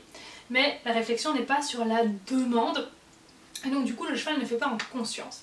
Avec le suivi de main, et ça vous savez que je suis une grande fan de ça, et ça avec Domino, même si pareil, c'était pas très bien cadré, j'avais déjà ce geste à aller vers elle, à aller la chercher avec ma main, ce suivi de main, c'est vraiment ce qui change tout. Ça permet vraiment au cheval de prendre conscience, on vient lui demander de baisser la tête, on vient lui demander de donner son pli, le cheval suit la main. Il fait vraiment le mouvement en conscience, et après il peut le reproduire en autonomie. Pareil, quand on demande un déplacement latéral au cheval avec le stick, le cheval il pousse ses hanches pour se soustraire à la pression du stick. Donc en fait le cheval fuit le stick dans le mouvement, mais il n'a pas vraiment conscience de faire ce mouvement de croisée, il n'a pas conscience de faire ça. Il a juste conscience de se dire j'ai échappé au stick. Et nous ce qu'on veut, c'est qu'il ait vraiment conscience de croiser ses jambes et de sentir ça dans son corps. Et donc avec le suivi de main, on guide le cheval sans pression physique pour qu'il ressente la sensation du mouvement dans son corps, complètement détaché de la notion de oh, il y a de la pression, il faut que je fuis. Et avec ce petit cheval, justement que je vous disais en début de vidéo, avec lequel on a pu progresser au niveau de la balade à pied pour approcher cet endroit et dépasser cet endroit où il y avait ce cochon qui lui faisait très peur, c'est beaucoup avec le suivi de main. Voilà, de plus en plus maintenant, il va se mettre en route avec le suivi de main. il va venir suivre mon geste en conscience, suivre mon geste vers le bas pour se décontracter. Et petit à petit, il va même utiliser ça de lui-même. Il va venir se décontracter de lui-même vers le bas. Parce que quand il le fait, quand il suit ma main vers le bas, il sent qu'il se décontracte. Parce qu'il n'est pas en train de fuir quelque chose. Il est en train de venir souffler avec moi vers le bas, suivre ma main vers le bas. Et donc, comme il ressent cela, après en autonomie de lui-même, il va commencer à souffler de lui-même et aller vers le bas, même quand je ne le propose pas. Et vraiment dans cette main qui suit, de nouveau, l'intention est très importante. Si vous ne croyez pas à ce que vous faites, ça ne va pas marcher non plus. Il faut vraiment que dans votre main, que ce soit pour envoyer marcher, que ce soit pour suivre vers le bas, que ce soit pour le pli, il faut vraiment qu'il y ait une intention, une énergie qui soit projetée. Une énergie plutôt rassurante quand on va vers le bas, une énergie un petit peu plus active quand on envoie pour marcher, mais il faut vraiment que votre main soit comme un aimant qui attire le cheval. Il faut vraiment que vous visualisiez ça. Pas la pression de « je veux absolument que tu suives ma main », parce que ça de nouveau ça met une pression, on l'a dit tout à l'heure, mais la visualiser comme un aimant qui, de toute façon ça va attirer le cheval, ma main est un aimant. Donc voilà, je sais que ça paraît peut-être un petit peu abstrait, mais vraiment, je le répète, tout est vraiment dans la façon dont on pense les choses. Et si vous voyez vraiment cette main comme quelque chose qui rassure, qui guide, le cheval va le voir de même. Si vous vous dites, bon allez, suis ma main, mais en fait j'y crois pas, ça va pas faire du tout la même chose. Évidemment, le cheval va plus suivre un mouvement quand le mouvement fait un sens. Et quand c'est pas juste pour une fuite. Et quand on est en train de balader son cheval et à le faire céder pour qu'il suive la longe, le cheval il se fait littéralement balader, il ne réfléchit rien, il n'est plus acteur. Alors que quand on est plus dans ce suivi de main, le cheval devient léger. Le cheval est avec nous par le regard, il répond à une invitation et il y a de la motivation. Le cheval suit notre regard, regarde où on regarde, note où on regarde, il note tout à coup beaucoup plus de choses parce qu'il est avec nous, il est acteur. Et comme on est dans cette invitation, il ne vient qu'en étant motivé. Et donc pour débloquer cette envie du trot ensemble, pas dans la pression, pas dans la session, mais débloquer cette envie de mouvement ensemble. Et ça c'est vraiment quelque chose de très naturel chez les chevaux. Bouger ensemble, c'est le premier sujet. 2 chevaux qui se rendent compte, je vous l'ai déjà dit, le premier sujet c'est quoi? C'est bouger ensemble. Donner cette envie de mouvement. Et de nouveau c'est ça, c'est leur donner envie de bouger avec nous, les amener sur ce sujet-là avec nous. C'est toujours eux qui doivent prendre cette décision. On peut leur proposer, on peut leur montrer, mais à la fin c'est eux qui vont prendre cette décision de venir sur ce sujet avec nous. Il faut que le cheval il fasse, comme je vous l'avais dit dans les précédentes vidéos, avec le sourire, en nous regardant, en ayant son attention sur nous, et pas en fuyant, en ayant le regard vers l'extérieur. Et avec Domino, quand j'ai vraiment vu le trot comme juste un moyen de communication, quand je me suis juste dit j'envoie l'énergie devant moi et pas sur elle pour la pousser au trot, hop, j'ai juste envoyé mon envie d'avancer, mon énergie devant, et elle a suivi naturellement. Quand j'ai vraiment cessé de lui demander, mais que j'ai simplement dit moi j'ai envie d'aller en avant, moi j'ai envie d'envoyer cette énergie en avant, elle m'a suivi sur ce mouvement parce que elle avait envie de faire avec moi. Les chevaux qui sont vraiment avec les oreilles en arrière comme ça au moment du départ au trot, c'est souvent parce qu'on est trop dans la demande. Soit à ce moment-là, soit dans le passé, à chaque fois qu'on a fait ça, on a été fort dans la demande. Et ça, c'est des chevaux, on l'avait vu dans la vidéo, dans une des vidéos précédentes, qui peuvent même devenir carrément hyposensibles et qui ne sentent absolument plus rien parce qu'on a toujours été dans demander et ils deviennent complètement froids et insensibles. Donc c'est vraiment être dans l'interaction, donner envie du mouvement, pas faire, mais faire ensemble. Regardez ce magnifique trot qu'on avait eu avec le Poula Ottawa grâce au gros ballon qu'il suivait et avec lequel il avait très envie de jouer.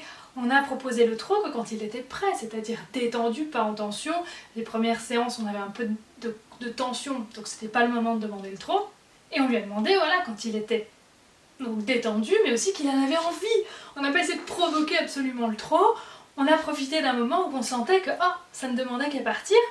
Et donc, on a un petit peu en quelque sorte allumé la mèche, on a dit allez, c'est bon, maintenant on y va. Surtout pour un premier trot comme ça, pour un premier apprentissage, ou pour une première fois où on refait sans que le cheval ait les oreilles en arrière, on met tout de notre côté pour que ça se passe bien et pour que le oui soit évident. Donc on provoque cette envie du mouvement, comme on avait fait là en jouant avec le gros ballon que le cheval avait très envie de suivre, et hop, d'un coup on a mis un petit peu d'énergie, et le trot est parti naturellement dans la décontraction. Faut vraiment pas trotter pour trotter. Ce poulain au début on sentait qu'il voyait pas l'intérêt de trotter avec nous, et que ça lui venait pas à l'idée. Et petit à petit, il s'est rendu compte que c'était très très chouette, parce qu'on a fait les choses au bon moment. Et le cheval, il a envie tout à coup de faire des choses auxquelles il n'aurait même pas pensé, ou qu'il n'aurait pas voulu faire à la base. Et ça, c'est parce que le cheval, il a envie de nous donner des oui. Pas par défaut, pas parce qu'il n'a pas le choix, mais parce qu'il a vraiment envie de nous dire oui. Et ça, les oreilles en arrière, que ce soit au moment du trot ou à partir de ou dans n'importe quel exercice, c'est souvent quelque chose qui est pris à la légère. Ça, je ne sais vraiment pas pourquoi. Même dans les spectacles, on voit des fois tout un spectacle magnifique et le cheval, il a les oreilles en arrière du début à la fin et ça ne choque personne. Non, mais ça veut rien dire ça. Non, ça ne veut pas rien dire. Un cheval qui a les oreilles en arrière, ça veut dire quelque chose. Il ne faut pas ignorer. Hein. C'est comme je le disais tout à l'heure, on a tendance à ignorer tant que le cheval ne vient pas nous le crier dessus. Votre cheval a les oreilles en arrière, peut-être que vous êtes trop dans la demande, peut-être qu'il n'est pas confortable, posez-vous la question. Et ça, quand je parle des oreilles en arrière, c'est vraiment des oreilles fort vers l'arrière et surtout maintenues en arrière. C'est pas juste de temps en temps ça passe un peu en arrière, ça se redresse, ça les oreilles mouvantes c'est normal. C'est vraiment des oreilles plaquées, maintenues en arrière. Je vais vous montrer ici quelques petites photos avec Domino. Ici sur les photos, on a des oreilles plutôt sur le côté un petit peu attentives, elles ne sont pas plaquées. Et surtout, le faciès n'est pas tendu. Là, ce ne sont pas des oreilles en arrière. Par contre, si on a des oreilles plaquées et tendues, il faut toujours de nouveau pas regarder que les oreilles, mais regarder le cheval dans son ensemble, là on a un problème. Et ça, c'est un mythe aussi, quand on vous dit « Non, mon cheval a les oreilles en arrière, c'est normal, il est concentré ». Non, ça c'est un mythe. Scientifiquement, on n'a aucune étude qui nous dit « Ah oui, en effet, le cheval, il peut avoir ce comportement-là quand il est concentré ». Un cheval concentré, c'est un cheval attentif et motivé. Et donc ça ne fait pas penser aux oreilles en arrière, ça fait plutôt penser à des oreilles redressées. Donc voilà, sur les photos avec Domino, vous voyez, il ne faut pas que les oreilles soient plus en arrière que ça, sinon là, on peut passer dans quelque chose de négatif. Mais de nouveau, on n'est pas infaillible et surtout le zéro tension, c'est compliqué. Hein. Voilà, même nous, hein, on a des moments de tension, c'est comme ça. On ne peut pas éviter absolument toutes les tensions. Donc moi aussi dans mes vidéos, vous verrez des moments où caresse à ventouse ont un petit peu les oreilles en arrière. De nouveau, je ne suis pas infaillible, on fait tous des erreurs, mais vous ne les verrez jamais, les oreilles en arrière, pendant plusieurs minutes sur un même exercice. Il peut y avoir des moments où, ah bah là oui en effet, il y a une tension, ça lui a pas trop plu, voilà, les oreilles se redressent ensuite. Donc évidemment le but c'est d'en avoir le moins possible, mais ce que je ne veux surtout pas voir c'est un cheval qui fait toute une séance les oreilles plaquées, qu'à chaque demande il a les oreilles plaquées. Comme je vous le disais tout à l'heure, on voit souvent même des spectacles avec le cheval qui a les oreilles en arrière tout le long. Et bien sûr, un cheval qui a les oreilles légèrement sur le côté en arrière comme vous l'avez vu avec Domino, là c'est plutôt l'oreille vers vous pour vous écouter. Surtout on regarde le tout, hein. Pas que les oreilles, on regarde s'il y a de la tension, les naseaux pincés, comment sont les yeux, est-ce qu'ils clignotent beaucoup, qui veut dire tension, ou est-ce qu'ils clignotent plus du tout, ils sont complètement fixes, tension également, ou est-ce qu'au contraire ils ont un rythme régulier, où ils clignent calmement. Dans un jeu positif, on peut aussi avoir les oreilles qui passent par moments un petit peu en arrière par l'excitation. Mais ça de nouveau, ça va pas être des oreilles plaquées tout le temps en arrière, c'est par moments, on peut avoir un petit peu d'oreilles en arrière, parce que bah voilà, le jeu c'est comme si vous observez chez les chats ou chez des poulains qui se mesurent un petit peu à des jeux de combat entre guillemets comme entre deux étalons plus tard. On est un petit peu entre la frontière entre la colère et la joie parce qu'on mime un jeu d'attaque entre guillemets.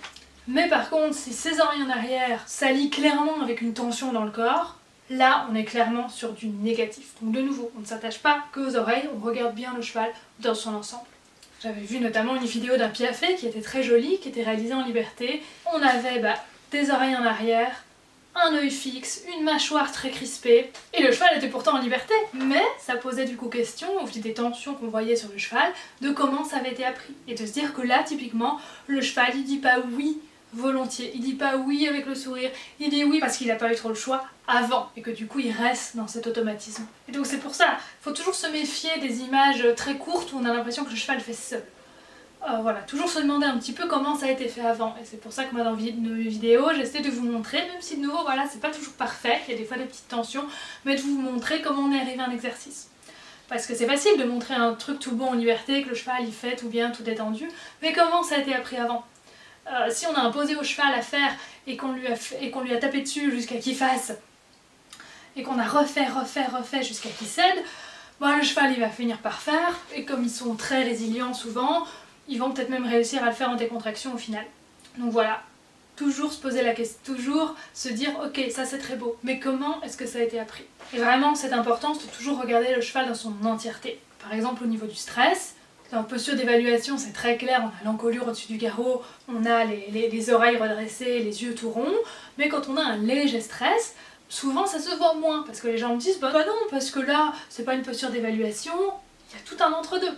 une encolure légèrement au-dessus du garrot, des oreilles qui ont l'air normales, des tensions qui ont l'air normales, mais des naseaux un peu pincés, comme là sur la photo. Si vous regardez la position de l'encolure et des naseaux, on voit qu'il y a un léger stress qui monte. Pourtant au niveau des oreilles, on voit qu'elle est attentive à ce qui se passe autour, mais on n'a pas l'impression qu'il y ait vraiment un gros stress. Donc c'est vraiment important de ne pas ignorer les signes, même les signes les plus minimes, d'apprendre à observer. Et donc là, tant qu'on y est, je vais vous parler de quelques petits signes, de quelques petites mimiques qu'on ne connaît pas forcément. Une petite photo tout de suite avec Domino. Ici on a une mimique d'anticipation d'une émotion positive, avec des oreilles en avant, un regard doux, curieux, des yeux arrondis. L'encolure est relevée sans trop de tension.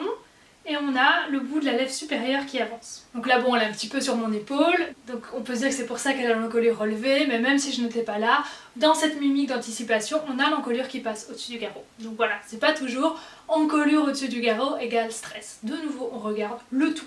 Et donc là, si vous voulez aller voir l'étude qui en parle, c'est Philippon et al. De 2024. Autre chose, le snapping, vous savez ce comportement chez les poulains de venir mâcher, ils font ça souvent près des adultes, et ce qui a toujours été traduit par ne me fais pas de mal, je suis un petit bébé.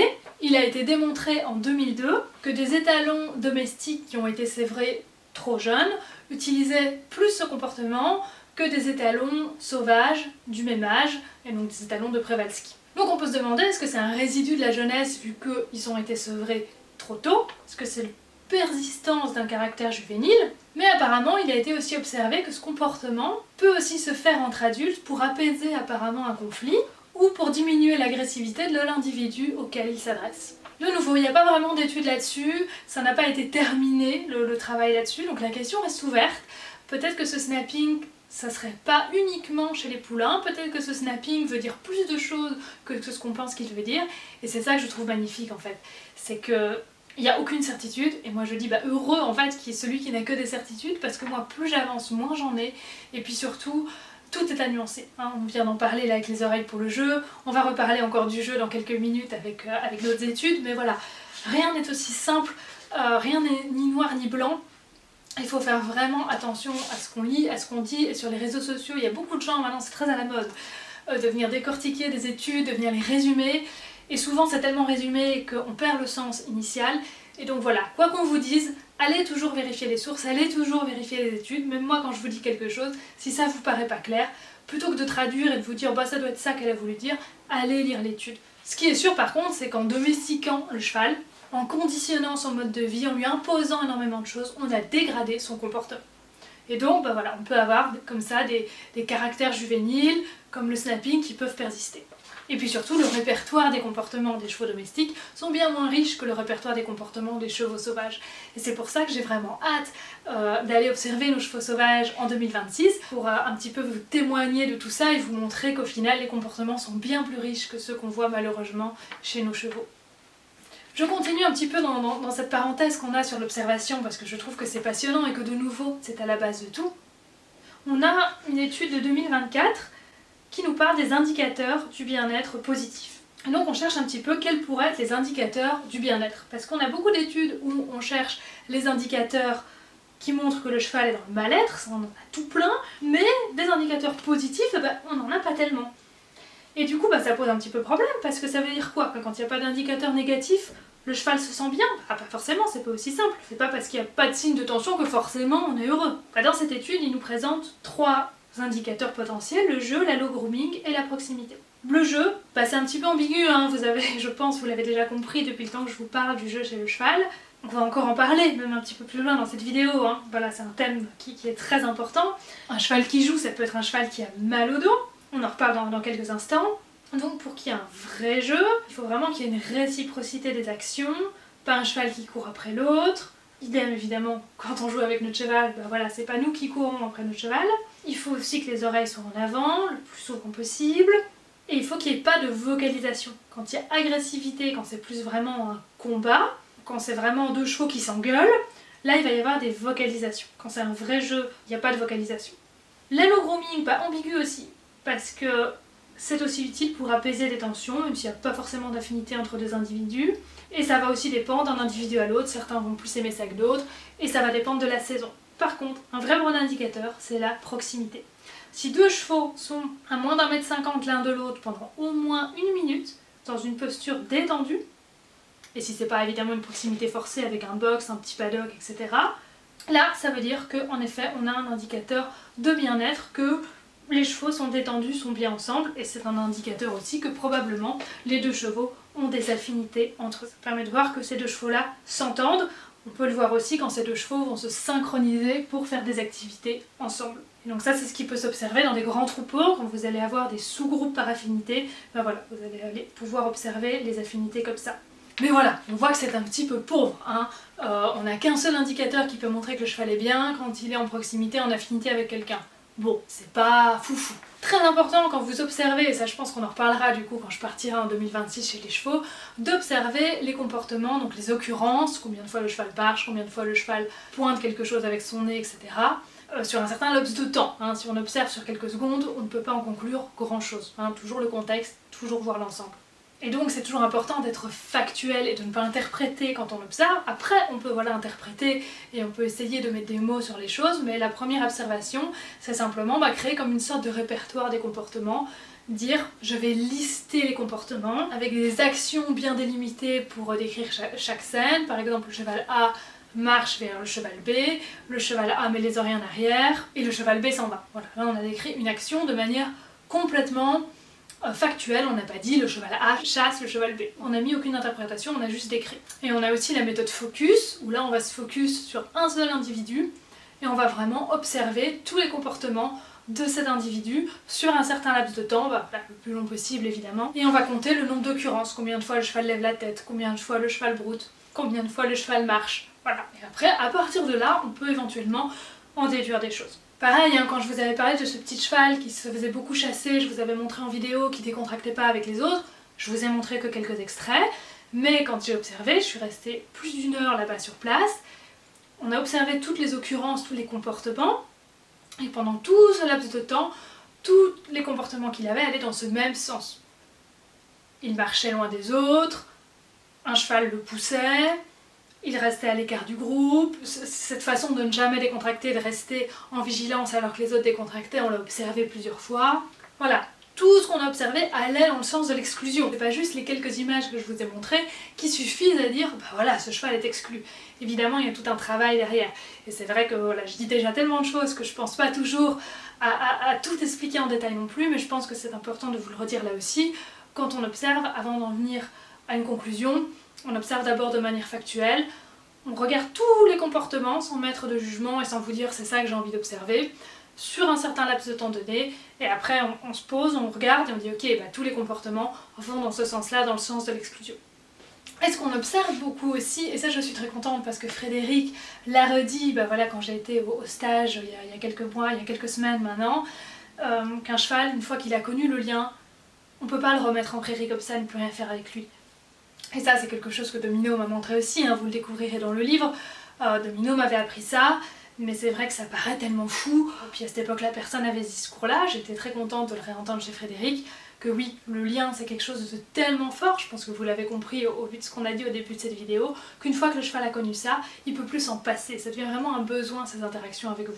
Même si le cheval a tout ce qu'il faut dans son pré, même s'il a des copains, de l'espace à manger, des stimulations, même s'il a tout ça, c'est quelque chose en plus. Et c'est quelque chose que si vous lui retirez, il va être triste. Et c'est pour ça que c'est faux aussi de se dire mon cheval, si je le mets avec des copains, il voudra plus venir me voir, il voudra plus venir au pré. Non, vous êtes un plus. Alors si c'est pas le cas, c'est peut-être que les choses ont été mal faites, que le lien n'est pas assez fort et qu'il faut se repenser sur cette question d'ouvrir les oui, d'avoir un cheval qui dit vraiment oui et qui a vraiment envie et qui prend cette décision d'être avec vous.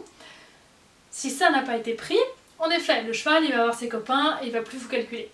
Et donc c'est qu'il faut revenir à cette étape dont on a parlé en début de la vidéo, d'avoir un cheval qui décide de venir avec vous. Et tant que vous n'avez pas ça, de nouveau je ne le répète pas assez, je ne le répéterai jamais assez, tant que vous n'avez pas un cheval qui décide d'être avec vous, qui prend la décision de oui, j'ai envie d'aller avec l'humain, ça n'ira jamais.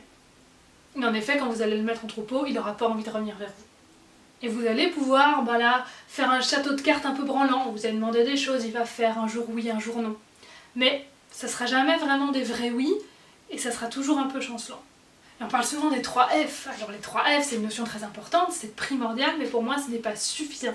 Il faut aussi penser à l'épanouissement mental pour le cheval en tant qu'individu et pas juste en tant que partenaire de l'humain. Dans une définition de 2018, le bien-être, c'est l'état mental et psychologique positif avec satisfaction des besoins physiologiques et comportementaux d'un individu et de ses attentes, sachant que l'état dépend de la perception de la situation par l'animal.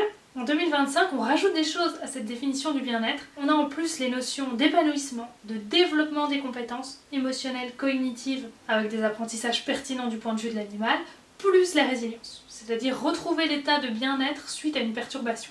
Donc voilà, le retour en décontraction par les mécanismes naturels, comme je vous le dis souvent. Donc on voit que voilà, le bien-être, c'est pas juste avoir des copains, avoir à manger et être en liberté. C'est beaucoup plus que ça. Et on voit que là-dedans, on a un rôle important à jouer. Et donc voilà, et donc avec Domino, on a eu tout ça, vous allez le découvrir dans le livre, il y a eu vraiment de l'épanouissement, et je pense que si j'avais pas pu lui offrir ça, clairement, elle aurait pas voulu passer du temps avec moi. Quand je l'ai connue, c'était une jument qui était pratiquement à la retraite, qui ne voulait plus faire. Donc voilà, on a vraiment été la rechercher. Et on a commencé évidemment, comme je vous le disais, avec ses points forts, jument très fonceuse. Voilà, vous l'avez déjà vu dans les vidéos, passer à travers un voile, passer à travers un papier qu'on déchire en sautant à travers. Voilà, ça c'est des choses que j'ai pu faire avec elle, parce qu'elle avait ce point fort d'être fonceuse. Alors de but en blanc, elle ne serait pas passée à travers un papier qu'elle déchire en sautant à travers, ça c'est sûr, mais en développant ce point fort, on est parvenu à faire tout ça. C'est évidemment pas le cas de Caresse et d'Amantos, ils ont d'autres points forts qu'on développe autrement. Avec Domino aussi, ce que j'ai découvert, voilà, c'est que dans ses préférences, la palette où elle aimait beaucoup mettre ses pieds dessus, le petit chapeau qu'elle aimait beaucoup prendre, c'est des choses que j'avais tendance naturellement un petit peu à aller mettre à la fin des parcours, à la fin des exercices, sans vraiment de nouveau le formaliser. Et maintenant, vous vous rendez compte que dans ma méthode, tout ce qui est justement un petit peu jeu d'éveil, pousser une balle, prendre un objet, tout ce que le cheval aime beaucoup comme petit jeu, j'ai tendance à le mettre voilà, en fin d'exercice ou, comme vous l'avez déjà vu plusieurs fois, quand un cheval est un petit peu impressionné par une situation, par une bâche par terre, par un voile sous lequel passer, on s'aide de ce petit jeu pour l'encourager à venir passer tout en jouant et évidemment toujours en respectant sa limite, en y allant à son rythme. Mais voilà, ça c'est quelque chose en fait qui avait déjà vu un petit peu le jour avec Domino sans m'en rendre compte, c'était mon intuition de nouveau, le pouvoir de l'intuition, hein, encore une fois. Et voilà, et après, quand j'ai fait mes formations, j'ai fait la découverte des jeux d'éveil, et puis après j'ai été de moi-même encore un petit peu plus loin en me disant, voilà, mets-les en target, mets-les en fin des exercices. Il faut dire aussi que voilà, la balle à pousser c'est un petit peu plus simple à mettre à la fin d'un exercice que carrément une palette, suivant mon travail. Donc voilà, donc tout ça pour vous dire que dans ce livre, vous allez vraiment entreapercevoir tous les prémices en fait de ma méthode qui maintenant ont pris beaucoup plus de corps et des choses qu'à l'époque j'aurais pas spécialement su vous expliquer et que maintenant voilà, je sais vraiment vous le transmettre à travers mes vidéos. Ces jeux d'éveil à la fin d'un exercice, ça donne vraiment de la motivation, ça agrandit aussi le focus du cheval. Souvent quand je commence avec un cheval, je suis un petit peu étonnée de voir comme à quel point au début du travail, la plupart des chevaux ont vraiment le regard étroit. On met une balle à pousser à quelques mètres derrière une barre au sol, au-delà de la barre au sol, ils voient rien. Et comme après, à force de travailler avec le regard, ils vont voir la balle même si elle est à 20 mètres. Et donc voilà, d'avoir cette balle à pousser à la fin des exercices, ça permet aussi d'avoir une fin claire à un exercice, d'agrandir ce regard. Le cheval se porte jusque là, se dit ok, c'est ma target, c'est jusque là-bas que je vais, et après là c'est fini. Ça évite aussi de devoir refaire une demande, de dire au cheval viens, etc. Ça permet aussi qu'il puisse se dire ah voilà, c'est un petit peu compliqué maintenant, je fais mon petit jeu, je suis content, je suis arrivé au bout, c'est une fin claire et que je peux prévoir. Parce que quand on rappelle le cheval, il ne sait pas encore quand on va le rappeler. Alors que là, quand il part sur l'exercice, il sait déjà à l'avance quand est-ce que ce sera fini. Et voilà, et après c'est fou de voir comme quand les chevaux évoluent, ils ont une plus belle présence et ils peuvent vraiment se focus sur la target, sur la balle à pousser qui est très très loin et ne pas perdre le fil jusque là. Alors qu'au début, les chevaux ils vont très très vite perdre le fil. Et donc on doit faire des petites sessions et ne pas envoyer le cheval trop loin. Donc c'est vraiment de nouveau, on aide le cheval dans son développement, pour lui aussi on agrandit son regard. Très important aussi, je vous dis voilà, on se focus sur les points forts, pourquoi aussi ? Parce que quand on a un cheval, il y a toujours des petits problèmes, plus ou moins gros, avec Domino, vous le découvrirez dans le livre, beaucoup de choses n'allaient pas, voilà, beaucoup de choses étaient compliquées, où je me suis même fait peur, mais si on se focus là-dessus, on a beaucoup de mal et on ralentit le fait de créer un lien avec son cheval. Il faut avoir ça en tête, ok, il y a des problèmes, mais pas se focus dessus et pas vouloir absolument tout régler tout de suite, comme je vous disais en début de vidéo.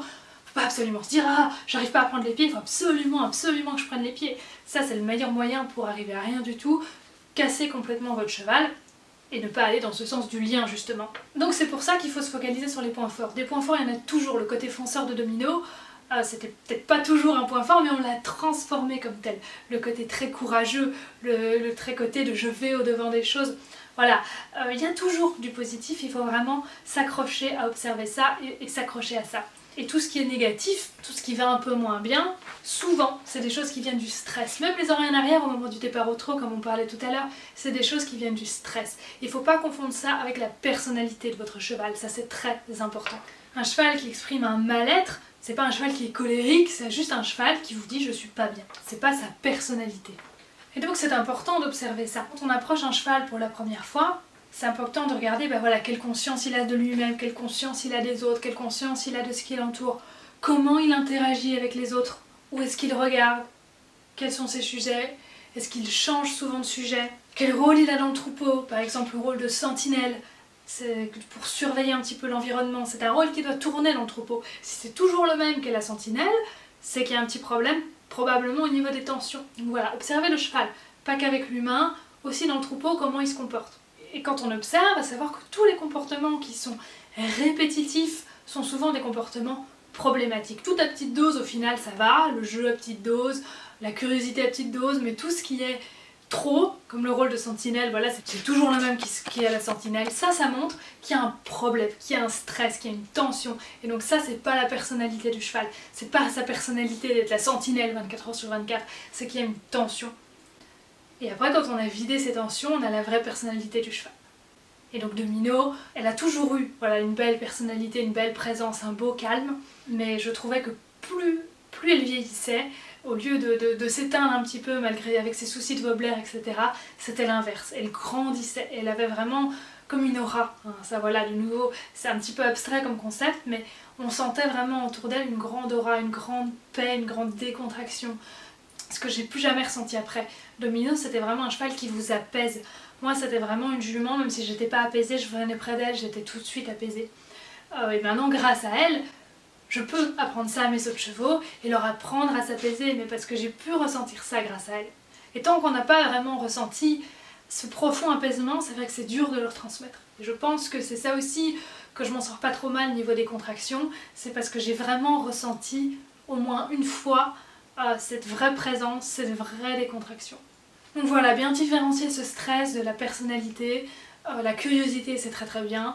Maintenant un stress qui ressurgit tout le temps sur les objets avec un cheval qui est tout le temps en train de mordre dans des objets, de lécher de manière systématique les choses, là ça veut dire qu'il y a un problème. Pareil, un cheval qui est toujours derrière le même cheval, quand vous observez votre troupeau, un cheval qui est toujours en train de chasser le même, qui est toujours en train de coller le même cheval, c'est pas qu'il est ami et qu'il y a des super affinités avec ce cheval qu'il est en train de coller, ça veut juste dire que probablement là aussi un comportement problématique, il y a du stress parce qu'il est toujours en train de faire la même chose et de coller ce même cheval qui apparemment n'a absolument pas envie d'être collé. Et pareil, le cheval qui chasse tout le temps les autres, alors qu'il n'y a pas de raison apparente, c'est pas un leader. C'est un cheval de nouveau qui redirige ses tensions. Tout ce qui est répétitif, compulsif, c'est jamais beau. Même le tic, en soi, le cheval il peut faire un petit peu ce tic de s'appuyer contre la porte du box, de faire un petit peu le rot avec l'air, ça peut arriver. À partir du moment où c'est pas compulsif, où c'est pas tout le temps, on n'appelle pas ça un tic. Donc en fait, tous les comportements pris tout seuls peuvent être tout à fait normaux.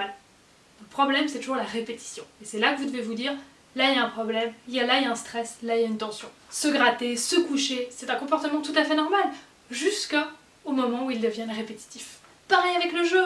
Quand il est répétitif, c'est souvent qu'il y a un problème. Des chevaux qui jouent beaucoup, c'est qu'il y a un problème. Et ça a été observé notamment dans des études assez récentes, où les chevaux qui jouent beaucoup, c'est des chevaux qui ont mal au dos. Et ici, on a une étude de 2012 qui nous parle du jeu et de ce que ça dit sur le bien-être. Et cette étude, elle a été repassée sur les réseaux sociaux à n'en plus finir, ce qui fait que tout le monde en dit un petit quelque chose, mais au final, il n'y a pas grand-chose de juste ici là-dessus. Cette étude a été faite sur 29 chevaux, et elle nous dit que quoi? Que le jeu est plus présent entre des chevaux dans des conditions de vie non adaptées, donc conditions domestiques, beaucoup de box, etc. Le jeu était plus présent pour évacuer les tensions et parce qu'aussi on avait des chevaux qui avaient mal au dos. Donc là on avait vraiment un jeu vu de manière très négative. Et ce qu'on sait aussi, parce que ça c'est donc pour nos chevaux domestiques, ce qu'on sait aussi c'est que le jeu est plus fréquent chez les jeunes que chez les adultes, et ça c'est chez les chevaux sauvages, parce que le jeu sert à apprendre des compétences. Donc ici, dans cette étude de 2012, on parle bien du jeu entre chevaux, et pas avec l'humain, ça c'est déjà une chose importante. Les chevaux savent qu'on n'est pas des humains, et donc quand ils jouent avec nous, c'est pas pareil qu'avec les chevaux. Et donc en effet, oui, les chevaux dans des conditions de vie comme ça, en boxe, qui jouent beaucoup, ça peut tout à fait être des chevaux qui ont mal au dos, des chevaux qui évacuent de la tension, et ça je vous l'ai déjà dit plein de fois, attention avec le jeu, mais c'est pas pour autant qu'un cheval qui joue avec son humain est forcément dans le mal-être. Et ça on l'a vu aussi dans la vidéo photoshooting avec Abantos, où je vous avais montré des bons moments avec Abantos de vrais jeux, où il était dans le positif, il n'était pas du tout dans j'évacue les tensions, je suis forcé de jouer, ou j'ai mal au dos.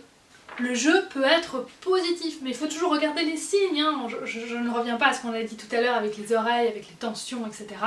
Voilà, si on n'a pas d'oreille en arrière, pas de vocalisation, oui, on peut avoir un jeu tout à fait positif. Donc vous le voyez encore, l'important de toujours venir nuancer, de venir comprendre ce qu'on lit pleinement. Et pour en revenir donc à notre petit sujet du stress qui est différent de la personnalité, il faut savoir aussi que les poulains jusqu'à 1 an, ils ont souvent peur de rien. Et donc on va voir apparaître des stress, des tensions souvent après 1 an, à condition évidemment d'être dans des conditions optimales, en troupeau, etc. hein, de nouveau, voilà. Mais c'est à partir d'1 an où les premières peurs commencent à apparaître, les premiers stress commencent à apparaître, et que c'est là qu'on peut voir une différence entre justement stress et personnalité. Quand il y a un stress, la première chose que le cheval stoppe, c'est le contact olfactif. Et ça je vous l'ai déjà dit, quand un cheval ne fait plus de contact olfactif avec les autres chevaux, ne fait plus de contact nez-main avec vous, probablement qu'il y a un souci. Tous les chevaux utilisent leur nez, tous les chevaux reniflent, tous les chevaux explorent avec leur nez. Un cheval qui n'explore plus avec son nez, qui ne renifle pas, c'est pas une personnalité. J'entends souvent des gens me dire « Non, un cheval il fait pas de contact olfactif avec moi, il aime pas ça. Non, il renifle pas les objets, ça l'intéresse pas. » C'est complètement faux, c'est pas un trait de personnalité de ne pas renifler. C'est l'expression de tension. Et ça vraiment, c'est très très important à savoir parce que j'entends beaucoup de gens me dire ça. Tout ce que je vous disais tout à l'heure, où je vous disais dès que c'est un comportement qui se répète beaucoup, c'est une tension, c'est un petit peu évident, mais dans le cas voilà, d'utiliser son nez, ça c'est des fois un exemple un petit peu moins évident. Mais oui, dès qu'un cheval n'utilise pas son nez, ne fait pas de contact olfactif, c'est pas qu'il aime pas, c'est qu'il y a une tension. C'est pas une question de personnalité. Un cheval qui ne renifle pas est souvent dans la résignation. Ça se voit beaucoup chez les chevaux très conditionnés. Et donc voilà, petite parenthèse ici, c'est assez drôle parce que le premier livre que j'ai sorti avec Tekoa, Cheval renfermé, là on avait un cheval justement qui était complètement là-dedans, qui n'utilisait clairement pas son nez, qui n'était pas du tout à son environnement et à ce qui l'entourait directement. Et Domino, elle, alors c'est tout l'inverse, hein, c'est tout sauf un cheval résigné, elle n'a jamais eu ce problème-là, c'est un cheval très ouvert qui était plutôt dans l'attaque justement au niveau des défenses, et qui disait clairement ce qu'elle pensait, qui s'exprimait beaucoup. Vous avez vraiment 2 livres avec 2 chevaux complètement différents, qui ont tous les deux voilà, leur défense un petit peu, hein, voilà, mais complètement à l'opposé l'une de l'autre. Une chose aussi très importante que Domino m'a apprise, et que je vous redis ici, souvent nos moniteurs, nos professeurs, qu'est-ce qu'on entend dire autour de nous? Ne pas laisser le cheval gagner. Et ça aussi, c'est une grosse bêtise, parce que ne pas laisser le cheval gagner, qu'est-ce que ça fait? Ça veut dire qu'on doit aller au bout de notre idée, ça veut dire que le cheval doit faire jusqu'au bout. Et c'est là que le trauma arrive. Et trauma, c'est quoi? C'est quand le cheval n'a pas pu aller au bout de ses mécanismes de défense, que ses mécanismes de défense, d'attaque, de fuite n'ont pas pu aller à complétion. Et du coup là, il y a trauma. Parce qu'on a forcé le cheval à faire quand même, malgré le fait qu'il vous montrait qu'il pouvait pas, que c'était trop pour lui. Donc ces mécanismes de fuite n'ont pas pu aller au bout, parce que vous l'avez obligé à faire quand même. Et donc c'est là que vient la résignation. On a vraiment voilà l'attaque, la fuite, ça c'est vraiment les défenses, et si ça ne va pas à complétion, et bien au-dessus on a la résignation. Et là c'est là que le trauma est là. Parce que justement, on n'a pas voulu laisser le cheval gagner, et qu'est-ce qu'on a fait? On a laissé le trauma gagner. Pas laisser gagner, c'est un truc d'humain, hein, clairement pas de cheval, ça n'a aucun sens pour le cheval. C'est un concept qui n'a rien à voir et qu'on ne peut pas traduire chez eux. Domino, bah voilà, si on veut reprendre ces mots-là, oui, je l'ai laissé gagner 1 milliard de fois. Est-ce que ça nous a empêché de construire le lien? Est-ce qu'il n'y a pas eu du respect après? Si. Et c'est justement parce que j'ai laissé gagner, en quelque sorte, que quand je sentais qu'il y avait tension, j'arrêtais, je faisais autre chose. C'est justement comme ça que le lien s'est construit, que la confiance s'est construite et qu'elle en est arrivée à bah si Aurélie a dit que je peux le faire, je le fais. Laisser gagner, ce n'est pas une erreur, c'est respecter la limite. Et quand on a réussi à évacuer tous les stress d'un cheval, quand il n'y a plus de tension, là, la vraie personnalité du cheval se révèle. Et souvent, on peut avoir un cheval complètement différent, parce qu'un cheval, quand il a plein de stress comme ça, qu'on confond avec des traits de personnalité, on a l'impression que c'est un cheval qui est renfermé, qui est agressif, qui est tout le temps sur la défensive, qui dit non à tout. Et quand on a enlevé tout ça, oh bah tiens, on a un cheval qui dit oui, on a un cheval qui est généreux, on a un cheval qui est courageux, et là on a une vraie personnalité qui se dessine. Et souvent on a un tout autre cheval. Donc on voit que beaucoup chez les chevaux domestiques, au final on croit qu'on a un cheval devant nous, en fait on a juste une montagne de tension, et quand on aura enlevé tout ça, et là seulement on verra quel cheval on a en face de nous. Tout ce qui est stress, c'est pas un trait de caractère, c'est pas de la joie, c'est pas de l'énergie. Et dans ce processus, comme je vous disais en début de vidéo, c'est important aussi de signifier au cheval ses qualités, ses points forts. Souvent les chevaux ils portent en eux très longtemps qu'ils font pas ce qu'on leur demande, qu'on est toujours en train de leur dire non, qu'on n'est jamais content d'eux. Et donc la première étape, si on veut vraiment rouvrir ce cheval, rouvrir ses oui, c'est de lui dire mais ça j'aime chez toi, ça c'est un super truc chez toi. Il faut lui montrer, il faut lui signifier ce qui est bien chez lui et pas, comme je vous disais tout à l'heure, pas se focaliser juste sur ce qui ne va pas. Commencer à travailler sur les points forts du cheval, c'est vraiment ce qui va rassurer votre cheval et lui donner envie d'aller plus loin, lui redonner confiance en lui donner confiance en vous et ouvrir la porte. Et de nouveau, voilà, laissez-vous guider par votre intuition. Pour le travail en duo, par exemple, moi j'en avais jamais fait et je me suis laissée beaucoup guider par mon intuition avec Abantos et Domino au tout début. Et je me suis rendu compte après qu'au final, j'avais des bases qui étaient plutôt pas mauvaises. Maintenant d'ailleurs je les reproduis avec Abantos et Caresse. Je vous dis toujours qu'avec Abantos et Caresse, ça passe par moi. Donc même s'ils ont des fois des mots à se dire, etc., ils savent très bien que ça passe par moi. Si Caresse veut mordre Abantos ou l'inverse, l'autre va pas commencer à se défendre et à répondre, il va attendre que moi je revienne mettre le calme entre les deux. C'est déjà un petit peu comme ça du temps de Domino. Et ça, Frédéric Pignon en parlait aussi quand j'étais au stage. C'est très important pour avoir ça, en fait, de créer le lien avec chaque cheval séparément avant de les mettre ensemble. Et en fait, c'est ce que j'ai fait un petit peu, parce qu'aussi j'ai eu Domino avant Abantos, et qu'avant de travailler en duo, j'ai cherché à avoir ce lien avec Abantos avant de les mettre ensemble avec Domino. Mais c'est vrai que du coup ça s'est fait un petit peu de manière très naturelle et que j'ai jamais eu de chevaux qui commençaient à se battre ou à jouer ensemble ou à se faire leur grooming ensemble et à m'ignorer complètement. Ils étaient toujours bien au fait que c'était moi qui venais guider, qu'on allait faire un truc à trois, mais que c'était toujours moi qui venais décider ce qu'on allait faire. Et c'est vrai que je faisais beaucoup, et ça je fais encore beaucoup avec les miens aussi, simplement marcher jusqu'à qu'on ait envie de marcher ensemble tous les trois. Pas chercher à faire compliqué, mais simplement chercher à ce que cette envie naisse, comme je vous parlais tout à l'heure pour le trot, cette envie du mouvement ensemble naisse. On arrive tout doucement à la fin de cette vidéo et je voulais quand même vous reparler un petit peu des compétences des chevaux, à quel point elles peuvent nous étonner, parce que quand vous lirez ce livre, vous aurez peut-être parfois l'impression que ça va peut-être un petit peu trop loin dans ce qu'est capable de faire Domino et qu'on peut peut-être douter de ça. De nouveau, le but de ce livre n'est pas du tout de la trahir, mais au contraire de mettre en valeur tout ce qu'elle m'a appris sans en exagérer. Tout ce qui est dans ce livre est complètement vrai. Je le redis ici, toutes les anecdotes sont 100% vraies. J'ai évidemment sélectionné les meilleures pour vous, mais il n'y a rien de trop. Et donc ce que je veux vous dire par là, c'est de vous rendre compte à quel point les capacités du cheval vont bien plus loin que ce qu'on peut imaginer. Les études scientifiques en découvrent tous les jours un petit peu plus. Comme je vous dis, on est encore vraiment assez loin. Quand on est sur le terrain, on se rend compte qu'on pourrait aller encore un petit peu plus loin. Mais voilà, un tout bête exemple avec Caresse, l'autre jour, quand on est parti justement au stage avec Frédéric, pour monter dans le van, elle a eu un comportement assez étrange. Et en fait, la dernière fois qu'on avait pris le van, c'était à la montagne. Pour monter dans le van, à l'aller, il n'y avait pas de pont. Donc elle avait dû sauter un petit peu dans le van. Elle l'avait fait, ça avait été. Mais pour la sortie, c'était plus de 6 heures de route après. On était pratiquement à 10 heures de route. Elle se souvenait, après 10 heures de route, qu'il n'y avait pas de pont. Et donc elle ne voulait pas descendre. Parce qu'elle se disait, je vais me jeter dans le vide, ça va pas. Et donc ce qu'on a fait, c'est qu'on a mis le pont. Et malgré ça, elle hésitait parce que dans sa tête, il n'y avait pas de pont. Et donc elle est descendue en se cassant un petit peu la figure, etc. Ça avait été un petit peu stressant à ce moment-là. Et là, quand je lui ai reproposé de monter dans le van pour aller au stage, il y avait un pont, c'était un van tout à fait classique. Et ce qu'elle fait parfois, c'est qu'elle hésite un petit peu avant de monter dans le van. Mais une fois qu'elle a mis les pieds sur le pont, elle y va vraiment d'une traite sans se poser de questions. Et donc là, elle a été assez facilement. Elle a mis 2 pieds sur le pont, elle a avancé un petit peu. et elle a regardé, et elle a pointé, et vraiment en soufflant, en étant très stressée, elle a pointé l'attache entre le pont et le van. Elle regardait le pont, elle me regardait moi, elle regardait le pont, elle regardait moi. Et vraiment, c'était pour me faire passer le message de « il y a un problème à ce niveau-là ». Est-ce qu'il y a bien le pont? Est-ce que tout va bien à ce niveau-là? Elle se souvenait que c'était cet élément-là qui n'avait pas été. Moi je m'étais dit, elle va être stressée peut-être de remonter dans le van parce qu'elle se souvient que la dernière fois ça avait été un petit peu stressant au moment de la descente. Mais je ne pensais pas qu'elle saurait aussi précisément que le problème était le pont. Moi je pensais que le problème, voilà, c'était le van. En plus le pont était derrière elle, donc voilà, c'était de nouveau pas quelque chose de très clair. Non, elle a bien montré que le problème était le pont. Et donc voilà, on a beaucoup décontracté, reculé, réavancé, et puis après ça a été. Mais je veux dire, c'est fou à quel point son analyse a été très très loin. Donc oui, les chevaux, ils analysent beaucoup plus de choses que ce qu'on pense. Ils savent beaucoup plus de nous, sur nous que ce qu'on pense. Ils nous analysent nous, mais ils nous analysent nous aussi quand on interagit avec d'autres congénères. Et ils nous attribuent des réputations, même si on n'a pas eu d'interaction directement avec eux.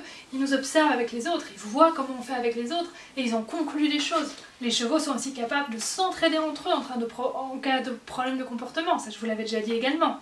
Les scientifiques, ça c'est un petit peu plus ancien, mais ils ont beaucoup dit que les chevaux ne sont pas capables de connaître et d'anticiper les conséquences de leur action. Ça aussi c'est faux.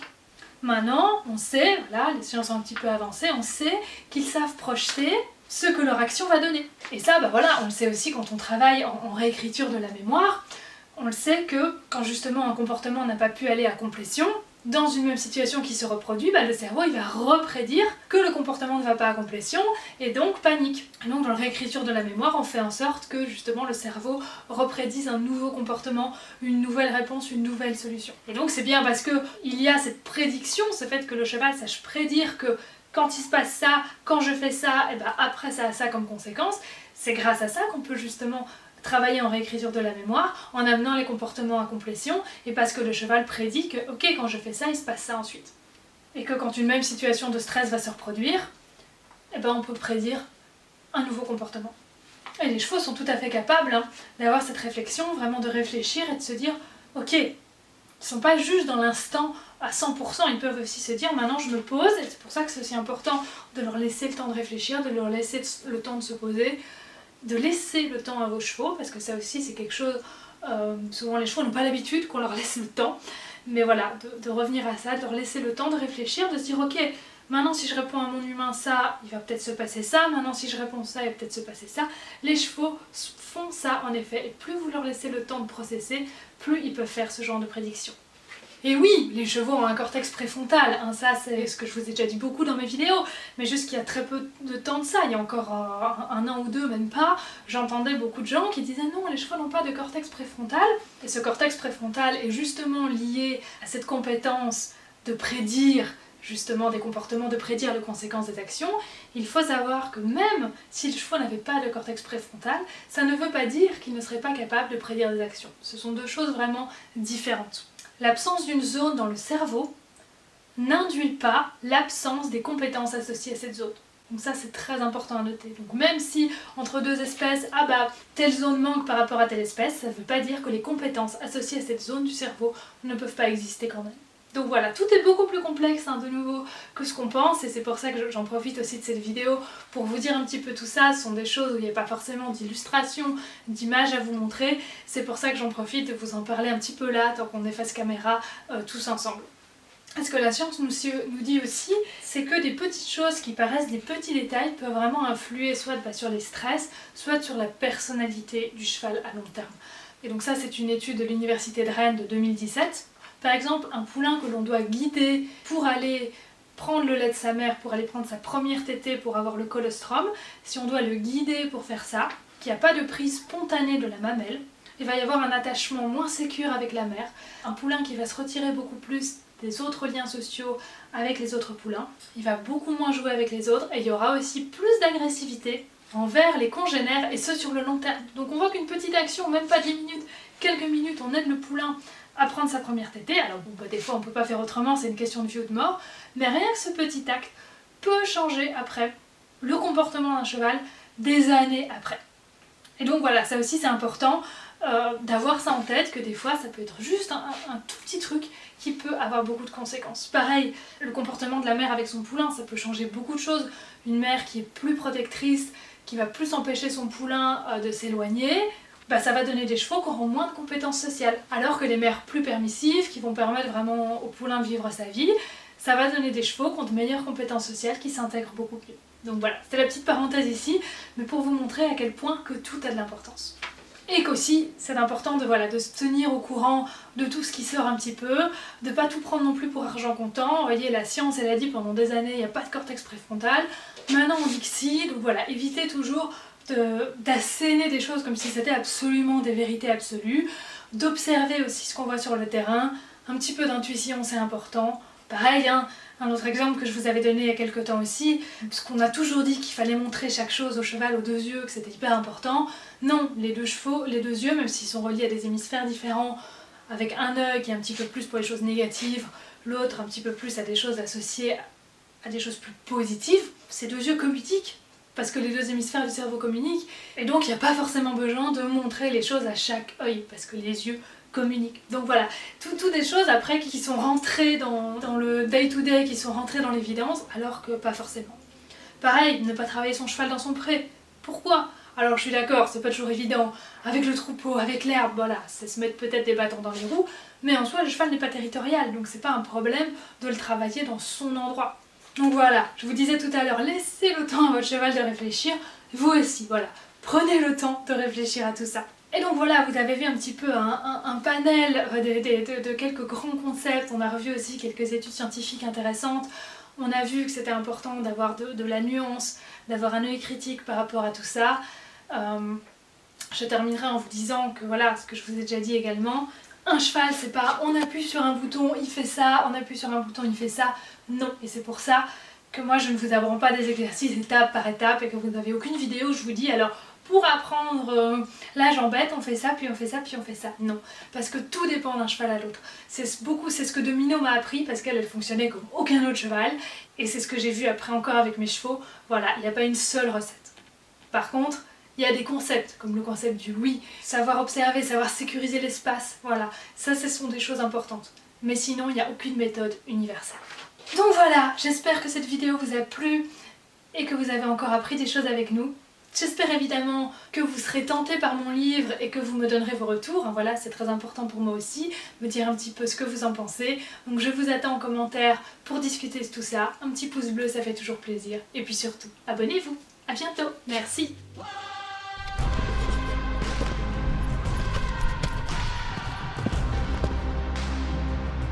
If I could go back and give my younger self just one piece of advice, what would it be? Never give up. We are capable of anything. If, only if, we believe that. Because with belief comes action. With belief comes possibilities. With belief, we are open to opportunities. When we refuse to give up on our dream, when we seek to find examples of those who have achieved the life they want, when we trust our intuition and follow our hearts, when we have the courage to trust the universe and reach for the sky, well, then anything is possible.